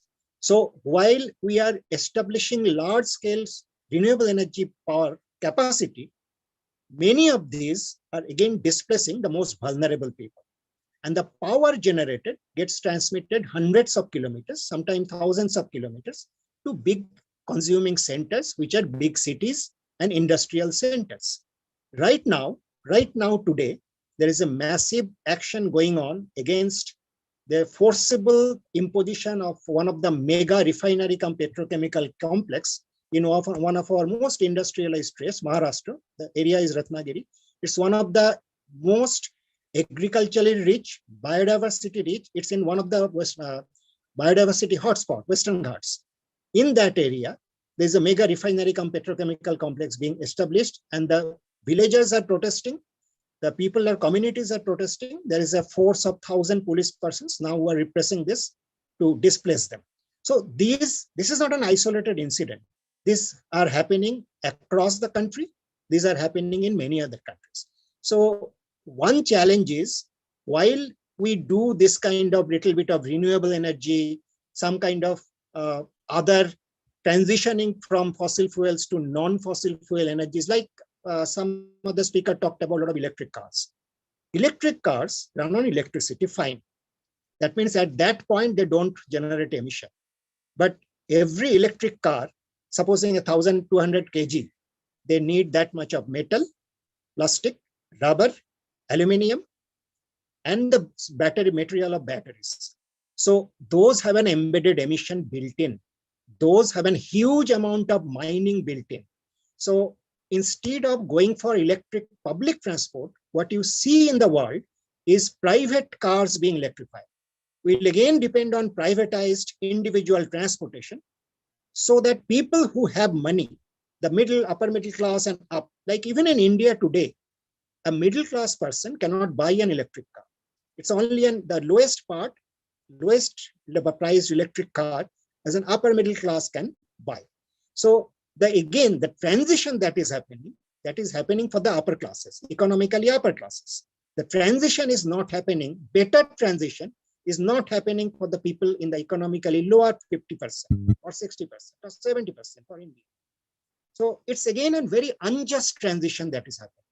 So the question of just transition is completely unattended in most of our countries. I know of South Africa a little bit. I have traveled in South Africa, so I'll not talk about South Africa because our friend has talked about it. But we see the same thing happening in India, in many other similar countries. I work extensively with many other countries like Bangladesh, Nepal. I'm seeing even a poor country, of course, now almost equal to India, in Bangladesh, is transitioning from a gas infrastructure to coal infrastructure. And there is massive repression. There is police firing and killings of protesters. So those are, if you call that transition, by looking at from the satellite's eye view, that's a very poor understanding of what a just transition is, or not even a transition is. So what is the challenge now? See, I'll end by saying just a few points. The challenge is very clear. It's not just how much more renewable energy you have installed or how many more electric cars you are producing per year. That's not the challenge. The challenge is for climate. For your economic activity, those might be very good figures. For climate, for a stable and safe climate, the challenge is, are you being able to reduce your total emission at a rate which is needed, which is more than 7% per year, even during 2020, during COVID, where global lockdowns and shutdown of economic activities took place, the total reduction in emission, global emission, was 5.3 or 5.4%. And then 21 and 22, we exceeded, again, we started on a higher path, almost all countries. So are we able to bring down our emission? No, very clearly no. Are we even on a track that will bring down by even 2050? At this point, no. Are our NDCs, like India has submitted an NDC in 2015 in Paris, it has been not officially, India recently submitted a revised version. India's ambitious renewable energy target was even revised upward with higher ambition. But again, we will be probably going 70%, 80% of that ambition in renewable energy. But will our emissions reduce? No. The government plans don't target emission reduction in the next 2 to 3 decades. Though recently, last year, Indian government has launched a low carbon development path, but you don't see any concrete plan in that. You don't see it being reflected in the mainstream economic policies. And let's understand very clearly, unless that particular ministry which deals with ministry and the structure, the governance structure, deals with climate change, has an equal weight or reasonably heavy weight, they won't be able to compete with the mainstream ministries, which are economic ministries, which are energy, which are economic finance, which is trade. These are mainstream economic ministries. They have a far higher weightage in most governments that I know of. So unless we can change this perspective of governance from GDP, from blind GDP growth, with a little bit of greenness, some green paint, some greenwashing, we'll not be able to reach any of the Paris targets. And that's very clear. And by 2030, the IPCC, everyone knows, IPCC says very clearly, and again, IPCC reports are not very aggressive. They're very conservative reports because these are scrutinized and vetted by country representatives. So even that report says by 2030, the global emission has to come down by 45% at least. We are going nowhere near that. So forget about talking about Paris targets of 1.5. If we can manage to turn down the growth curves to even a 2 degrees Celsius, we'll be very, very successful. And that's the reality. And the challenges, further challenges are we able to change this little bit of evolutionary changes into first a real transition? And transition is defined when 80% of that part, that's energy, is received from renewables or non-carbon sources. So we are nowhere in that path also. Still, we are calling it a transition. The further challenge is, will it be a just transition? as of now, we don't see any of the signs of it being a just transition. Because as I said, every change of this nature, it is being driven by the market forces. You look at who is establishing or who are establishing these big solar plants, wind plants. It's again the corporations, every country, the corporations which ran the coal power plants, which ran the oil structures. These are the corporations who are now establishing the solar power. So are the people having control of their own energy sources? No. In most cases, the solar and wind energy which was on their land, they are being displaced from access to that, and they are forced to pay very high prices. If you cannot pay, just be happy without. And it's not only India. You have seen what happened in UK. UK families, which is a rich country, families there are going without energy, even during the cold, had gone through without energy. So this kind of a clearly class-oriented, corporate-dominated, market force-dominated trend, not only transition, but a change is happening. But reaching a transition, we have nowhere inside. It's not just transition. And the social movements have a massive role. That's my last point. Unless we realize this, if we keep happy, okay, transition is happening, so many electric cars are being produced, we'll be happy with these apples or a little bit of tidbits. Unless we understand that, unless people get back this equity concept, the justice concept, if you are not able to establish those, if you're not able to bring back power in the communities, living it with the governments and the corporates, you are never going to achieve just transition. So one challenge is, are we able to rise to that challenge of bringing that power back to communities and people at the bottom? So that's a challenge many countries we are facing. In many countries, unfortunately, including in India, over the last few years, a lot of environmental laws have been demolished, a lot of environmental norms have been diluted, and that's happening in multiple countries, not only in India, but in India, it's going on a very rapid scale. And the space of dissent, protest, opinion, expressing my counter opinion, that is shrinking very fast. There is action against any dissenting voice. There is brutal action. People are being killed. People are being put behind bars for protesting a coal mine, for protesting a new oil refinery which is coming up on their land. But in spite of that, there are some little victories which has been obtained. So I'll end with a little hope, but a lot of unmet challenges, and with the thing that, okay, let's not get fooled by greenwashing. Let's understand the realities.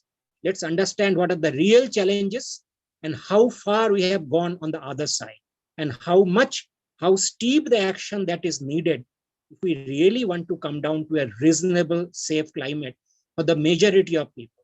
We have forgotten the principle that gain maximization is driving this. Risk minimization for all has been forgotten. So we are going for gain maximization of some.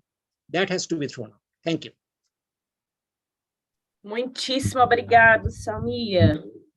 Inclusive, alguns grupos e atores sociais aqui no Brasil estão falando que a gente já passou pelo consenso de Washington, consenso das commodities, e agora a gente está no consenso da descarbonização. E que talvez a gente precise agora parar de falar em transições e voltar a falar em transformações, justamente pelo que está sendo feito em nome dessas transições. Quero só falar, antes de passar para a Aditi e o Davi, que a gente pode ficar até 12:30, se vocês puderem ficar um pouquinho mais, que além dessas duas falas, né, que são fundamentais para a gente também tem 3 perguntas no chat, né, e quem quiser escrever ainda e puder ficar esse tempinho mais, a gente vai adorar prolongar um pouquinho o debate. Fabrina. Não pode. Desculpa. Fabrina, Oi. desculpa.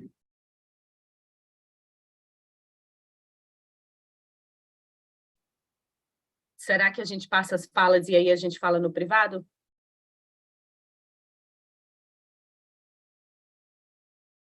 Para não perder esse tempo? Isso.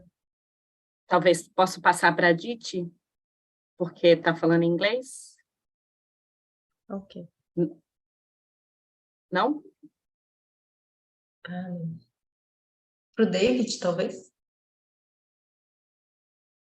Ah, ela precisa de 5 minutos de pausa? É isso? Ah, tá bom. Claro, desculpa. Tá? Agora você quer 5 minutinhos? Tudo bem, David? Adit, could you possibly stay on a bit longer? Maybe Salmia and Angelina, would it be possible? I don't Yes, see. I can stay a bit longer. Yeah, it's fine. I can stay a bit longer. I couldn't hear you. Your microphone is off. Oh, fine with me also. Marcel, great, thanks. Tian, could you possibly stay on a bit longer? David? Yes, no problem, yes. That's great. So we just... Maravilha. Então, a gente vai fazer uns 5 minutinhos de intervalo para intérprete. So the translator asked for 5 minutes break to breathe and drink some water. So she'll be back soon. Enquanto isso, queria estimular o pessoal a fazer perguntas. Just asking people to write on the chat questions, and I think you can have access to them, to the questions, no? Because some of them, one of the questions has also been written in English. So you can also have a read there while the translator is not back.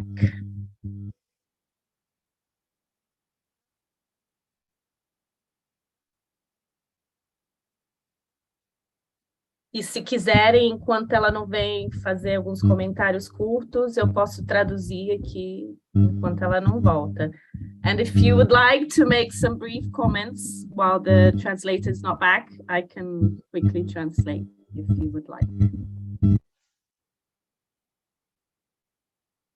Can't hear you, Aditi.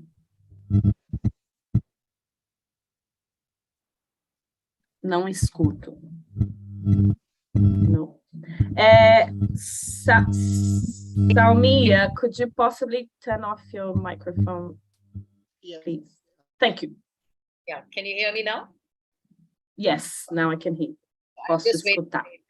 That's fine. I'm sure others might need another 2 minutes break or something, and then I will start. Ok, então a gente pode aproveitar aí esses 3 minutinhos para quem quiser fazer um intervalo, levantar um pouquinho.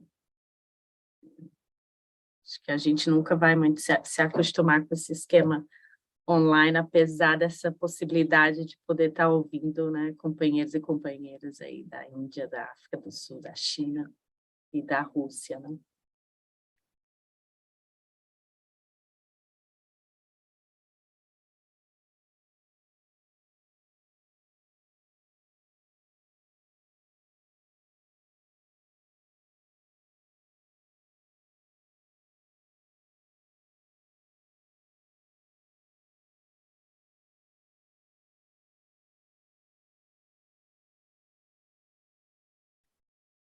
Obrigada, Marta. Desculpa, viu?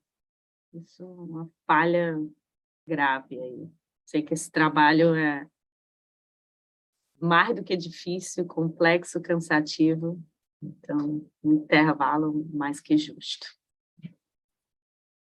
Será que a gente pode voltar? Is everybody here? Do you think we can... agora eu já posso falar português, né? Já podemos voltar? Deixa mais uns 2 minutinhos aí, né?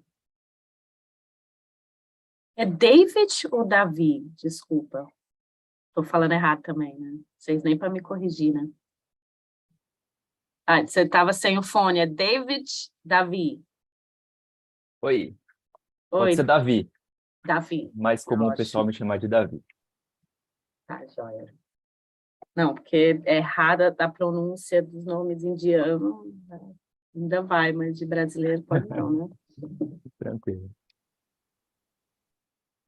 Temos mais perguntas?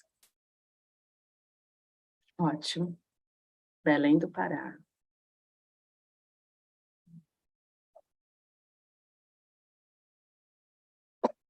Maravilha. A Diti está por aí? Deve ter ido também, um intervalozinho. Tá. Podemos voltar? Can we begin? Yeah, okay. Great. Thank you. Por favor, Diti. Thank you. Thank you so much for having me here. And it's good that I'm, following up on what Soumya said on India. He gave a very macro picture of what's happening. I think I'm going to begin a little with that, but I think I will probably go down to the local level to see that what are some of the changes that we are seeing. Just to begin by saying that, even though one doesn't think so generally, but I think the BRICS group has been quite cognizant about climate change issues, climate change, environment, disaster issues right from the beginning. And I take heart in that because India now is the president for G20, and it's now trying to push climate change as it understands it into G20. So I think that's something that has been common to BRICS. And one of the reasons, of course, is that the BRIC countries, are, definitely most vulnerable to climate change. They are also hotspots of biodiversity, which is why BRICS has been very upfront about supporting the CBD, the Convention on Biodiversity. Also, the fact that they have this conflicting demand, which Soumya also referred to, between economic development and conserving the natural resources, as much of our population is, barring, say, Russia, and increasingly China, but we really depend on our natural resources for our living, either directly, but definitely indirectly. So, the natural resources are a very strong part of our economic development, and low GDP generally in most of the BRIC countries is something that has been causing this conflict.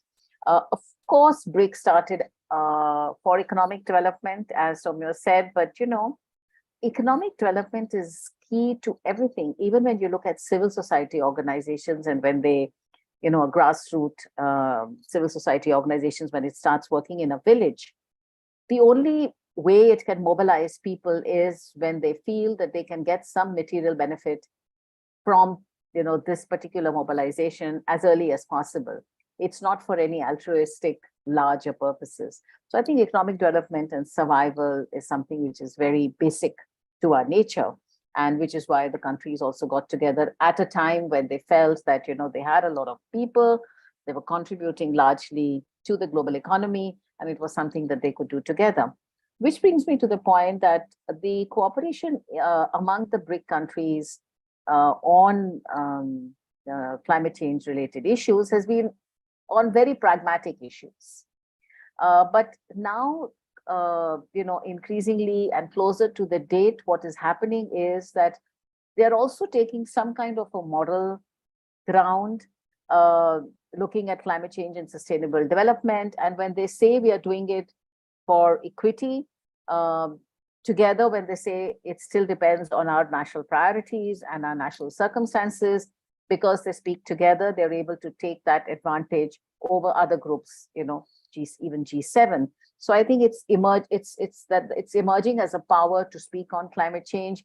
It's got a little bit of cooperation initiatives to show, well, we are doing stuff on climate change. And of course, the BRICS began by working on the Sendai framework on disaster risk reduction. But some of the things that have begun are extremely important also for climate change, and I'll come to that a little later. But I think what is really missing in the BRICS agenda so far is definitely gender. But that's not only for the BRICS, it's true for a lot of the climate negotiations. Even the Paris Agreement, unfortunately, is just It's not gender friendly. It's just, lip service to gender. And health. I would also include health, because I think health is a missing link, which is very important in our countries, and somehow it's not being taken cognizance by BRICS. The national governments are now kind of coming up with, the heat waves and the vector-borne diseases and the waterborne diseases, but still it's something that needs to pick up. I know in India we have heat action plans. In very few places they really work very well. In many places they are there, but I think everybody still needs to get their head around it. Which brings me to the fact as to where the BRICS have been, cooperative, and which is linked to the heat waves, is early warning. So I think here the BRICS have used their comparative advantage to come together and look at early warning as one of the areas, where it can really work together. So for instance, looking at rescue and, search and rescue, early warning and assessment, building up emergency rescue forces, post-disaster recovery and reconstruction. So I think a lot of these also are relevant to climate change, because climate change is causing many more disasters. Of course, the kind of resources that need to go in on planning and prevention. So early warning is also still part of it, but a small part of it. Early, is still something that requires much more work. As Soumya said, India does have its state action plans and then sub-state level district action plans. It's also supposed to have a village action, a panchayat action plan, but these things don't really work yet because the larger kind of emphasis is still missing. And yet I would say still that the fact that, the BRIC countries have agreed to share the remote sensing satellite data to help cope with climate change. So I think these are things that we really need to look at as positives, including, for instance, looking at what are some of the ways in which we can connect the last mile connectivity, and then looking at some of the joint task trainings that can be done. A recent one, I believe, was held in the Disaster Management Authority for search and rescue in urban areas. So I think those are kind of things, small, but nevertheless critical, which are happening. Coming to some of the other areas, I think what I'd like to do is to look at it, we've just overcome COVID. And when we did that, what was it that all came together? India did, pretty well for its size. And size, when I say size, I just mean the geographical size, given, the remote areas, the hills, the seas, everything, and also the number of people. So there was a policy that came together. There was science and technology, the fact that India immediately invested in research and, coming up with vaccines so that it could reach all the people. Practice, what the kind of campaign that went on in terms of washing your hands and, putting your mask, and the Prime Minister himself coming and saying this so that people could actually, see this importance of, following this protocol. And then, of course, investment. And that's when the Make in India and all came up. So I think if we look at that framework, there is definitely a move by India. I will not talk about investing in renewable energy and, 2070 net zero. I mean, I agree, Soumya, that, net zero emissions are, well, we really don't know what they mean in real life. Just to say that, interestingly enough, recently India has brought in wetlands as sinks. So how will this calculation really happen? We don't know, right? So forest as sinks, right? So there's a mission which is, focused on forests. Again, what kind of forests? How do they actually help the local areas? And, Brazil would have the similar stories. But that's as carbon sinks, but also wetlands, which were not really thought of earlier on. But now the government does have a more aggressive policy on wetlands. So, how it'll all be calculated, we don't know. But I would say that if the wetlands will be protected, nurtured, rejuvenated, I'm happy. How it will be used is the second bit.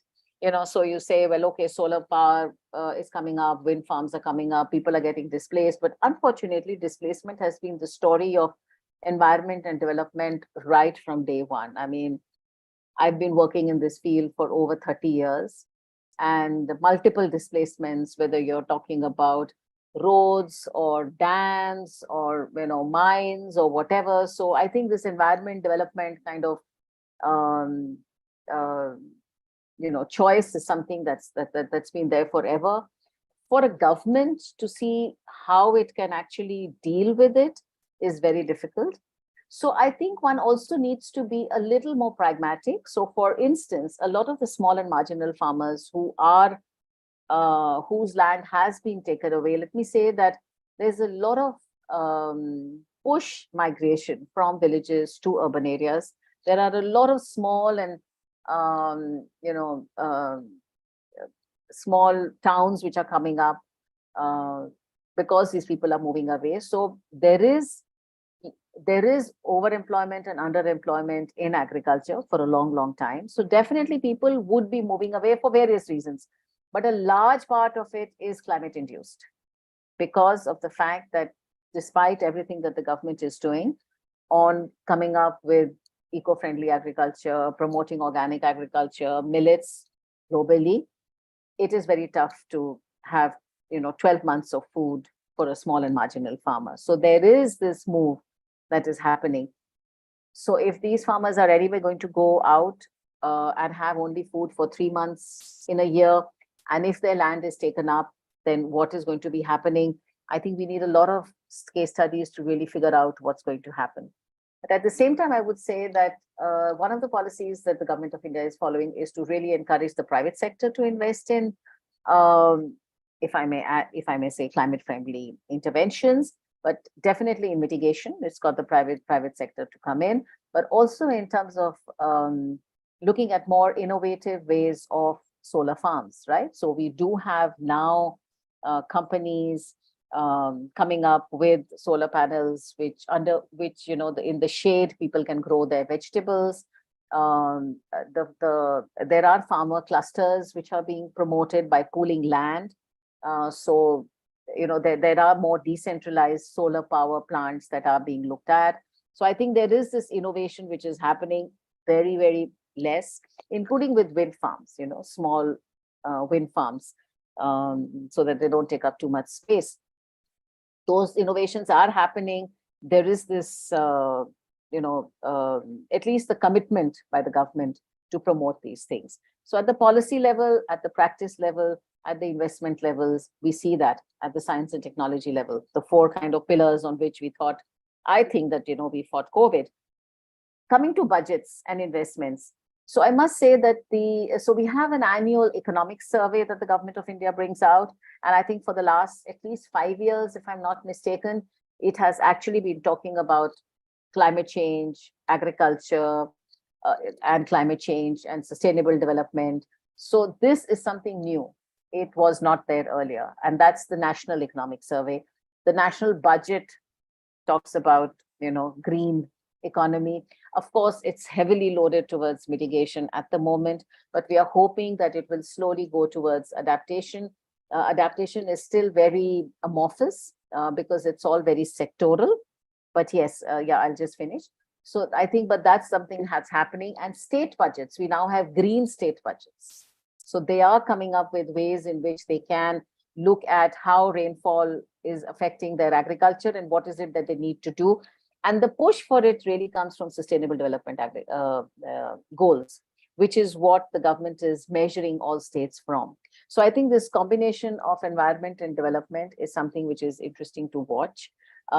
Yes, there is pessimism of the heart, but there's optimism of the mind. It doesn't seem as this crisis will probably get worse, but I think there is a need to kind of take it forward. Last point that I'd like to just say is that the government of India has also come up with individual responsibility. Again, something we saw in COVID, for instance. So climate change is something that what can I do for climate change? So this is something that the government of India spoke about at the Paris COP 21. And now it's something that it's really pushing, including in G20. So, you know, as a global movement, that what is it that I can do? So whether it's recycling or coming up with traditional practices, and then how is it that we can learn from each other from across countries, across regions, across universities.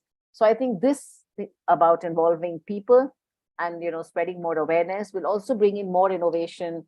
The young will get involved. So that's the optimism that I'd like to really leave you all with. Just to repeat, there is a pessimism of the heart, that it is a very big challenge, but there is an optimism of the mind that hopefully, if we all work together, maybe our kids might see a better world. Fingers crossed. Thank you. Obrigada, Aditi. Algo que a gente precisa enfrentar, né? Como é que a gente estimula a mudança e esse positivismo, o otimismo, né? Da mente e, quem sabe, também do coração. Vou passar logo para o Davi, por causa do tempo. Obrigada, Davi. Olá a todos e todas. Bom, muito em nome da equipe do Observatório do Clima, eu agradeço o convite da Plataforma Socioambiental. Infelizmente, talvez não seja a melhor contribuição possível do Observatório, uma vez que a pessoa original para estar aqui é Stella Hershman, mas por um motivo bom, ela está ganhando um nenê agora, então eu espero que eu possa contribuir, assim como os outros participantes, outros painelistas, com falas muito instigantes, inspiradoras, eu também posso colocar aqui uma boa contribuição no observatório, né? Só muito rapidamente sobre mim, eu tenho 15 anos de experiência na sociedade civil, na agenda de poluição do ar e mudança do clima, né? Eu faço parte da equipe também do Instituto de Energia e Meio Ambiente, e desde o início do projeto do SEG, que é o Sistema de Estimativa de Emissões de Gases de Efeito Estufa do Observatório do Clima, né? Estou desde o início desse projeto, colaborando como equipe do Instituto de Energia e Meio Ambiente. O SEG, para quem não conhece, é uma iniciativa do Observatório que monitora e analisa as emissões brasileiras e também pensa, né, a descarbonização brasileira. E desde o início desse ano eu estou no desafio de fazer a coordenação geral também do SEG, né? Que é uma iniciativa que é uma contribuição de 4 organizações técnicas do Observatório atualmente, que são o IEM, Instituto de Energia e Meio Ambiente, o IMAFLORA, o IPAM e o ICLEI. Estruturei aqui uma fala, tem bastante coisa para falar. Tentei estruturar aqui de acordo com as perguntas da Fabrina, né? Em primeiro lugar, eu queria puxar a situação geral do Brasil, né? Na agenda climática. Então, vou começar pelas emissões, né? Como o Shoma colocou, é um indicador absoluto, né, da contribuição dos países ao enfrentamento das mudanças climáticas. E o Brasil está vindo agora do que a nossa equipe analisou como uma década perdida, né? O que é essa década perdida? Então, a gente está numa situação saindo aqui de assim como o pesadelo de 2018 a 2022 que a gente viveu, né, como pária nos termos das relações internacionais. No tocante a emissões, a gente também está vindo de um cenário nada animador, né? E como é que é um pouco essa história, né? Em 2005, 2004, 2005, o Brasil teve o pico de emissões, né? E foi reduzindo as emissões até mais ou menos 2010, a partir principalmente de políticas de contenção ao desmatamento. Então, lá no final da década de 2000, tinha-se um certo otimismo, né, da trajetória que o Brasil estava seguindo, da contribuição ao enfrentamento das mudanças climáticas. E foi justamente também em 2009 que o Brasil publicou a sua Política Nacional de Mudança do Clima, né? Desde então, contraditoriamente, o que a gente viu foi um aumento das emissões. Desde a publicação da Política Nacional de Mudança do Clima, a gente está indo na contramão, então, né? teve um aumento de 40% das emissões desde 2010 até 2021, tá? Que é o que a gente aponta no nosso último relatório do SEG. Então, o Brasil está nesse processo agora, né? Com o novo governo, eu acho que a gente já está vendo algumas luzes em relação a sair dessa situação, né? Com os acordos com a China. Hoje foi também noticiado um montante de recurso do governo americano no Fundo Amazônia. Então, o Brasil está saindo um pouco, tá? Há indícios de sair dessa posição de pária internacional, né? No entanto, tem uma coisa que o Observatório do Clima chama atenção, que é para consolidar essa saída dessa situação, que é corrigir a questão da pedalada da NDC, né, do Brasil, né? E tentando explicar rapidamente o que foi isso, né? Em 2015, o Brasil apresenta a sua NDC, né, colocando uma meta de chegar em 2030 com 1,21 gigatoneladas de dióxido de carbono equivalente. Né? Hoje, só para ter um referencial, a gente está em 1,6, mais ou menos, gigatoneladas, né? Em 2019, que, de acordo com o dado de 2019 do SEG. Essa NDC em 2020 foi revisada a partir da nova metodologia de inventário à época, e a meta subiu para 1,62, né? A meta de atingir em 2030, o que significou um aumento de 400 milhões de toneladas, né? Então, essa foi a grande pedalada, né? Foi uma redução na ambição da NDC. Essa NDC de 2020 foi corrigida, tá? Colocou-se hoje, o que está valendo é uma meta de 1,28 gigatonelada, né? Mas que ainda está acima do que foi colocado inicialmente em 2015, né? Dá 1,21 toneladas. Isso dá uma diferença de 70 milhões de toneladas, que é equivalente, só para se ter noção, ao que o parque termoelétrico brasileiro emitiu, todo o setor elétrico brasileiro emitiu em 2021. Tá? Então, esse é o item que o Brasil pode e deve corrigir imediatamente para consolidar esse retorno, né? Esse dito retorno. O Brasil voltou, né, ao protagonismo das negociações climáticas. Então, a situação que a gente tem, né, oficialmente hoje, é que o Brasil viola o Acordo de Paris. Ele foi citado no relatório de gap de emissões de 2022 das Nações Unidas como o pior exemplo para o mundo, por conta dessa pedalada, né? Mas estamos vendo aí os indícios de uma mudança de trajetória. Então, essa é um pouco a situação do Brasil. Falando agora, mudando para a questão da transição energética justa, né? A gente tem uma falta de visão de longo prazo de descarbonização, né? O que a gente vê é o Plano Nacional de Energia 2050, né? Que é o plano de longo prazo brasileiro para a questão energética, e olha a questão de demanda e oferta de energia, ele claramente não tem uma visão de descarbonização, né? O plano, ele cita a transição energética, cita o enfrentamento das mudanças climáticas como diretrizes, né?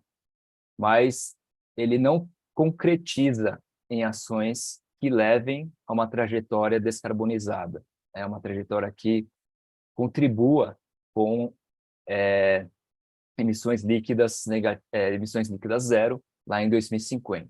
Tá? Então, está muito ainda na fase de apenas reconhecer o problema, mas ainda não aponta soluções. E combinado a isso, a gente tem a questão atual da Petrobras, né? A gente teve anúncios recentes de que a Petrobras vai continuar uma estratégia de exploração, né?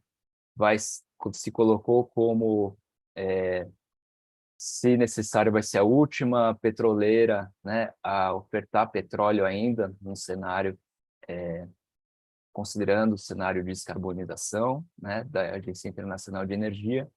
Então, tem essas contradições, né? Então, o que a gente vê, de fato, não é uma visão de descarbonização do setor de energia brasileiro.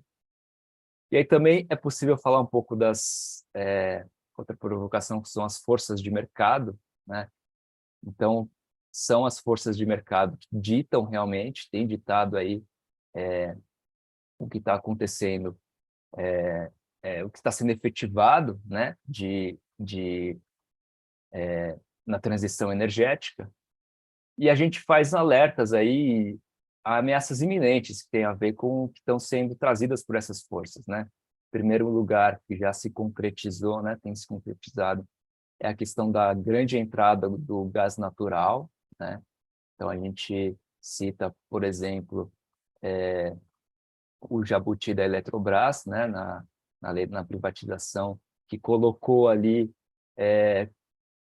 artigos alienígenas, digamos assim, na regulamentação de uma reserva de mercado de gás natural sendo queimado em termoelétricas, né? Isso é totalmente contraditório, esse cenário de descarbonização. Temos aí também a ameaça de exploração, de início de exploração na foz do Amazonas, né? Uma região super sensível, que não tem uma avaliação ambiental estratégica, né, da bacia sedimentar. Então, isso é um grande risco e vai totalmente na contramão também do Acordo de Paris. Um outro aspecto, um outro exemplo é a Ferrogrão, né, um projeto de infraestrutura totalmente ligado à viabilização da exploração, da exportação de soja apenas, né? Então, um pouco trava essa posição brasileira de exportador de commodities, e isso tem um risco muito grande, tanto para as comunidades que vivem nesse território que seria afetado, quanto para o aumento do desmatamento, né? E a gente também pode citar a BR-319, enfim, né? E também como outro exemplo de força de mercado, e que fala da Rússia, né, da ANIA, me lembrou também, foi a questão de universalização do acesso à energia elétrica, né? No Brasil, na Amazônia, ainda temos 1 milhão de pessoas, quase 1 milhão de pessoas sem o acesso à energia elétrica, e a transição energética justa deve levar isso em consideração, né? Como é que a gente leva acesso à energia elétrica renovável, né, de forma justa? É um grande desafio aí também de universalização, que me chama a atenção com a fala sobre levar diesel por helicóptero, né, na região da Sibéria. A gente tem um problema similar aqui nas comunidades remotas da Amazônia, né? E por fim, nessa questão da transição energética justa, desculpa, eu falei Ânia, mas é Angelina.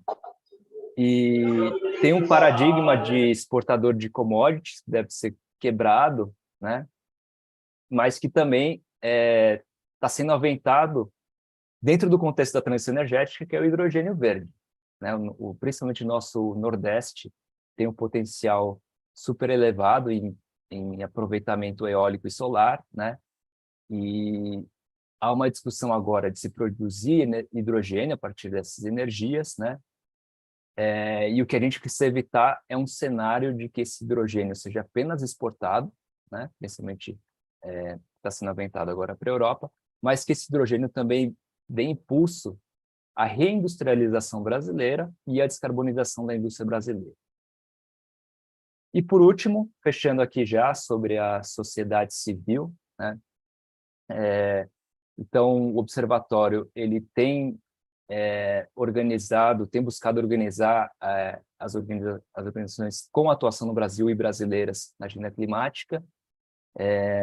Em 2020, foi lançada uma NDC, uma proposta de NDC pelo OC, que prevê chegar em 2030 a 400 milhões de toneladas, né, substancialmente muito menor do que a NDC brasileira, tá? Foi feito um exercício de que isso seria possível, um exercício que foi também ratificado, entre aspas, né, por um outro estudo acadêmico da iniciativa Clima e Desenvolvimento, que chegou em números muito parecidos, né? Então é um cenário desejável e factível, né? A premissa básica dessa proposta é zerar todo o desmatamento do país, né? O que condiz também com uma promessa de governo do Lula. E, recentemente também,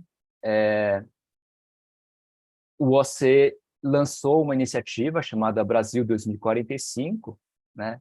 Onde a gente vislumbra que o Brasil ele tem uma vantagem comparativa em relação aos outros países, com o potencial de ser, eventualmente, o primeiro país a chegar a emissões líquidas negativas, isso já em 2045. Né? Atualmente, então, o OC vai trabalhar num desenvolvimento contínuo do que seriam as ações necessárias para chegar nesse cenário. Né? O volume atual, né, existe um documento do Brasil 2045, ele já traz 74 propostas para os 2 primeiros anos do governo, desses 2 primeiros anos, e 62 ações emergenciais. Né? E uma última fala aqui, só para uma última mensagem, para finalizar, né? O Brasil precisa começar um debate participativo sobre a nova meta a ser submetida para o quadro da ONU, né? Já em 2035, uma vez que o Brasil ele vai sediar, né? Ele se colocou como presidente da COP30, quando essas metas deverão ser entregues, e metas que não podem ter retrocessos. Então, o Brasil ele tem a oportunidade de liderar pelo exemplo, né? Não apenas com uma meta mais ambiciosa, uma meta suficientemente ambiciosa para atender a limitação em grau e meio, mas também dele se antecipar e fazer isso antes da COP, como um chamado para que os outros países também tenham metas ambiciosas. Então, espero não ter passado do tempo. Muito obrigado. Muito obrigada, Davi. Ótimo. Desculpa a correria aí com o tempo, mas a gente teve o privilégio, né, de ter vários aceites aí no final para participar desse debate, né, e por isso essa ampla diversidade de participantes. E eu acho que eu posso dizer que para além do debate, né, nesse momento importante, né, a gente está fortalecendo a articulação, né, entre as organizações de cada um desses países, e eu não tenho dúvida que teremos outros debates como este, né, futuramente. Queria, então, agradecer, né, a participação de todo mundo, as excelentes contribuições. A gente não vai ter tempo de voltar para as perguntas, mas a gente vai ver uma forma de dar um retorno, né, por escrito depois, inclusive se vocês puderem deixar aí os contatos da Carol, da Priscila, né, a gente tem, mas e do Cândido, então, Tainá, se você puder deixar aí seu contato, a gente te dá um retorno. E aí eu passo muito rapidamente para vocês, para uma despedida final, né, e novamente agradeço muito pelas contribuições e a participação, e que tenham, né, um bom dia, boa tarde, boa noite. Thank you, muito obrigada. Good night. Bye. Muito obrigada. Muito obrigada a todos e todas. Até mais. Até mais. Obrigada para Marta. Muito obrigada, Marta, já está aí, o pessoal saindo.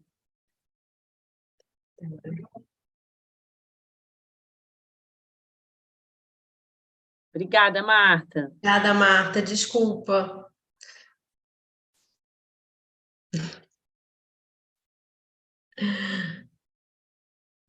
Essa coisa do tempo.